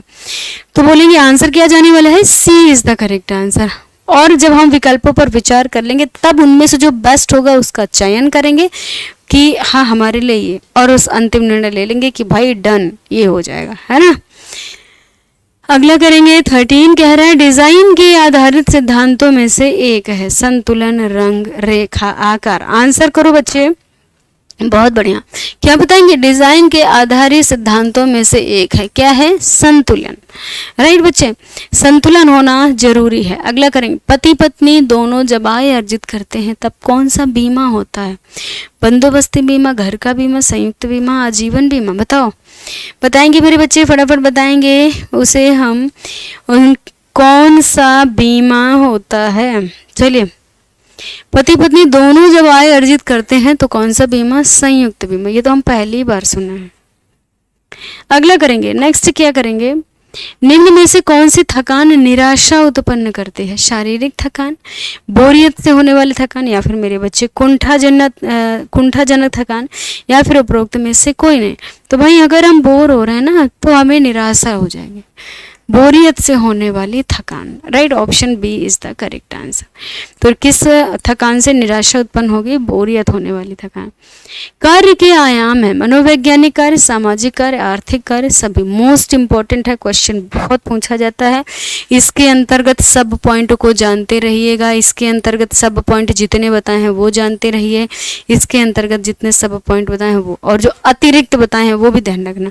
ओवरऑल इंपॉर्टेंट है और लगा करके कक्षा 6 से लेकर पूरा एमए तक जाता है, ठीक है ना, तो यहाँ से इसलिए इंपॉर्टेंट हो जाता है। केंद्रीय आहार तकनीकी अनुसंधान CFTRI की स्थापना 1946 जापान में, 1950 मैसूर में, या फिर मेरे बच्चे कह रहा है 1945 दिल्ली में, या फिर कह रहा है 1947 बिहार में। आंसर करेंगे, फटाफट बताएंगे।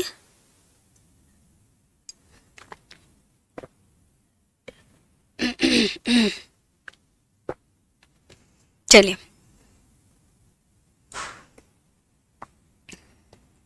चलिए बताइए। 117 मैम, 115 फिर से देख लीजिए, देख रही हूँ, ठीक है, बिल्कुल 1950 मैसूर। ओके, चलो भाई 115 देख लेते हैं क्या था। 115 15 15 15 15 15 निम्न में से थकान निराशा से उत्पन्न होती, सही तो है यार, बोरियत से होने वाली थकान, ठीक है। अगला करेंगे, चलो बहुत, अब हम लोग बहुत पास में ही हैं, लास्ट भी यही है, मुझे पता है आप लोगों का टाइम दूसरा हो रहा होगा, ये हम लोग कर चुके हैं 17, मैक्सिमम आपका 5 मिनट और 10 मिनट जाएगा। राष्ट्रीय पोषण संस्थान के बारे में क्या सही है? इस संस्थान की स्थापना कुन्नूर रिसर्च लेबोरेटरी के नाम पर हुई थी। 1959 में से हैदराबाद स्थानांतरित किया गया था। तीसरा कह रहा है राष्ट्रीय पोषण संस्थान पोषण संबंधी अनेकों शोध कर चुका है तथा अब भी इस कार्य में संलग्न है, और कह रहा उपरोक्त सभी कथन सही हैं। बताओ भाई, ये बिल्कुल जितने आपके राष्ट्रीय पोषण संस्थान के विषय में मत दिए गए ये सब सही हैं। तो भाई सबसे पहले कुन्नूर रिसर्च लेबोरेटरी के नाम पर इनकी स्थापना हुई, बाद में 1959 में हैदराबाद स्थानांतरित कर दिया गया, और अभी भी काम इस पर हो ही रहा है, ठीक है मेरे बच्चे, D is the correct answer. 19 कह रहे संयुक्त राष्ट्र शिक्षा निधि की स्थापना कब हुई थी? बताइए। संयुक्त राष्ट्र शिक्षा निधि की स्थापना कब हुई थी? सॉरी, संयुक्त राष्ट्र शिशु निधि की स्थापना कब हुई थी? चलिए आंसर करेंगे मेरे बच्चों, बहुत बढ़िया,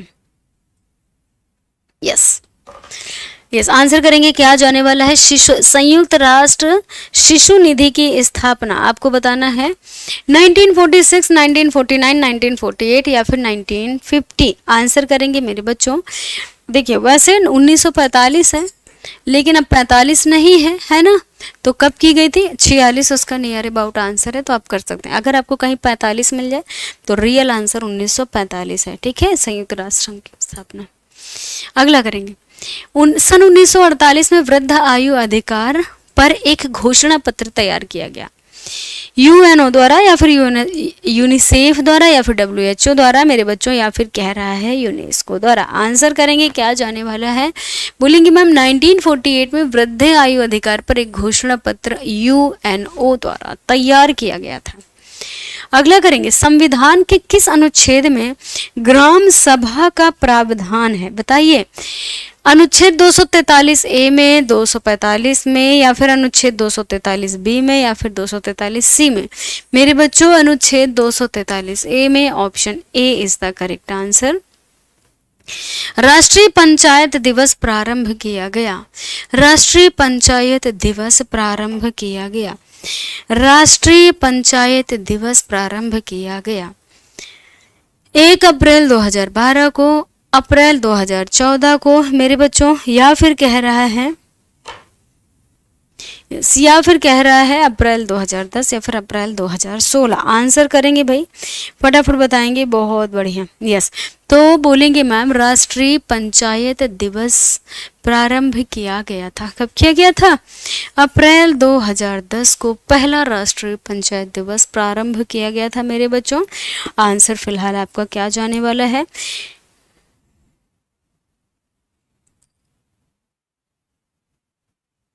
यस, अप्रैल 2010 से। ठीक है, अगला करेंगे। भारत वर्ष 1950 के दशक के अधिकांश फैशन परिधान डिजाइन किए जाते थे। किन से डिजाइन के नाम से, या फिर फ्लेयर तथा कैडल के नाम से, या फिर हार्ट काउचर के नाम से, या फिर उपरोक्त में से कोई नहीं। आंसर करेंगे, बहुत बढ़िया। चलिए क्या बोलेंगे? बोलेंगे मैम हॉट। अब इन सब में आपने सिर्फ यही नाम सुना है, haute couture. Option C is the correct answer. Next करने वाले हैं हम लोग। निम्नलिखित में से फ्रेंच फैशन डिजाइनर नहीं है। एटेरो एवं एमिलियो, लुई विटन, चैनल, या फिर क्रिश्चियन डियोर। आंसर करेंगे मेरे बच्चों, फटाफट बताएंगे भाई राइट आंसर क्या जाने वाला है। बहुत बढ़िया। क्या बोलेंगे? कौन से फ्रेंच फैशन डिजाइनर नहीं है? एटेरो एवं Emilio. Option A is the correct answer. Right, अगला करेंगे। 25 कह रहा है, कम समय तक प्रचलन में रहने वाली फैशन शैली को क्या कहते हैं? क्या हम उसे फैशन क्रांति कहेंगे, या फिर मेरे बच्चे, या फिर कह रहा है ट्रेंड कहेंगे, फैड्स कहेंगे, या फिर कोई नहीं? तो बोलेंगे मैम कम समय तक प्रचलन में रहने वाली फैशन शैली को क्या कहते हैं? 25 बताएंगे। 25 बहुत बढ़िया। C fats. ठीक है, option C is the correct answer. तो ये आज के मॉडल पेपर के 125 क्वेश्चन है। 4 क्वेश्चन और आगे हैं, करवा दूं? उधारी जो हम लोगों की चल रही थी 4 क्वेश्चंस की, आप कहिए तो करवा दूं। 4 क्वेश्चन है, कंप्लीट 129 है। आइए देख लेते हैं, क्यों छोड़े। JD institute of fashion technology स्थित है मेरे बच्चों, कहाँ पर स्थित है? बोलेंगे चेन्नई में, मुंबई में, पुणे में, बेंगलुरु में। कहाँ पर? मुंबई में। B is the right answer. 27 कह रहा है फैशन से संबंधित टेलीविजन कवरेज शुरू हुई 1945 से, 1950 से मेरे बच्चों, या फिर कह रहा है 1948 से, या फिर कह रहा है 1951 से। आंसर करेंगे तो भाई फैशन से संबंधित टेलीविजन कवरेज जो स्टार्ट हुआ 1950 से हुआ था। प्रत्येक पीढ़ी अपने से पुराने फैशन पर हंसती है। प्रत्येक पीढ़ी अपने से पुराने फैशन पर हंसती है, यह कथन है। बताइए 128। आंसर करें। ऑस्कर वाइल्ड का कथन है, डियोर का कथन है, ब्लूमर का, या फिर कैनेथ कोल का है मेरे बच्चे, या फिर उपरोक्त सभी? बताइए, फटाफट बताएंगे भाई आंसर क्या जाने वाला है। यस, क्या बोलेंगे? ये ब्लूमर जी का कथन है। देखिए अपने जैसे दीदी लोग हैं जो आप लोगों से 10-15 साल बड़ी हैं, या है ना, बहुत सारी दीदी लोग होंगी लगभग 10 साल बड़ी होंगी। आप उन लोगों के जो इस समय वर्तमान में जो पटियाला वाला पैटर्न चला ना, यहाँ से ढीला, यहाँ से ढीला, और पैजामा पूरा ढीला सा, लूज सा, ये बहुत पहले फैशन चला करते थे। मेरी मौसी की बेटी, उनकी शादी का मैं एल्बम देख रही थी, मैंने कहा कितने बेकार बेकार कपड़े, ये उस टाइम कैसे पहनते? कहते उस टाइम बहुत अच्छे लगते थे, ट्रेंडिंग में थे तो हम लोग पहनते थे। मैंने कहा गजब है। अब देखो वही फैशन फिर से, ये क्या है? फैशन साइक्लिक है, वही घूम कर आ गया है फैशन, है ना। चलिए C is the right answer. 29 haute couture एक फ्रेंच शब्द है जिसका अर्थ है, बताइए। हॉट काउचर एक फ्रेंच शब्द है जिसका अर्थ क्या है? उच्च फैशन, मध्यम फैशन, निम्न फैशन, उपरोक्त सभी। Option A is the correct answer. सारी उधारी हमारी खत्म हो गई, समझ गए? सारी उधारी हमारी खत्म हो गई। जो भी क्वेश्चंस हमारे पेंडिंग में थे कि मैं बाद में करा दूंगी, सब हो गया। चलो यस मेरे बच्चों। चलिए भाई, तो बहुत अच्छा सेशन कैसा लगा कमेंट्स करके जरूर बताइएगा। आप सब लोगों का क्या स्कोर रहा है आज की क्लास में? कमेंट्स करो।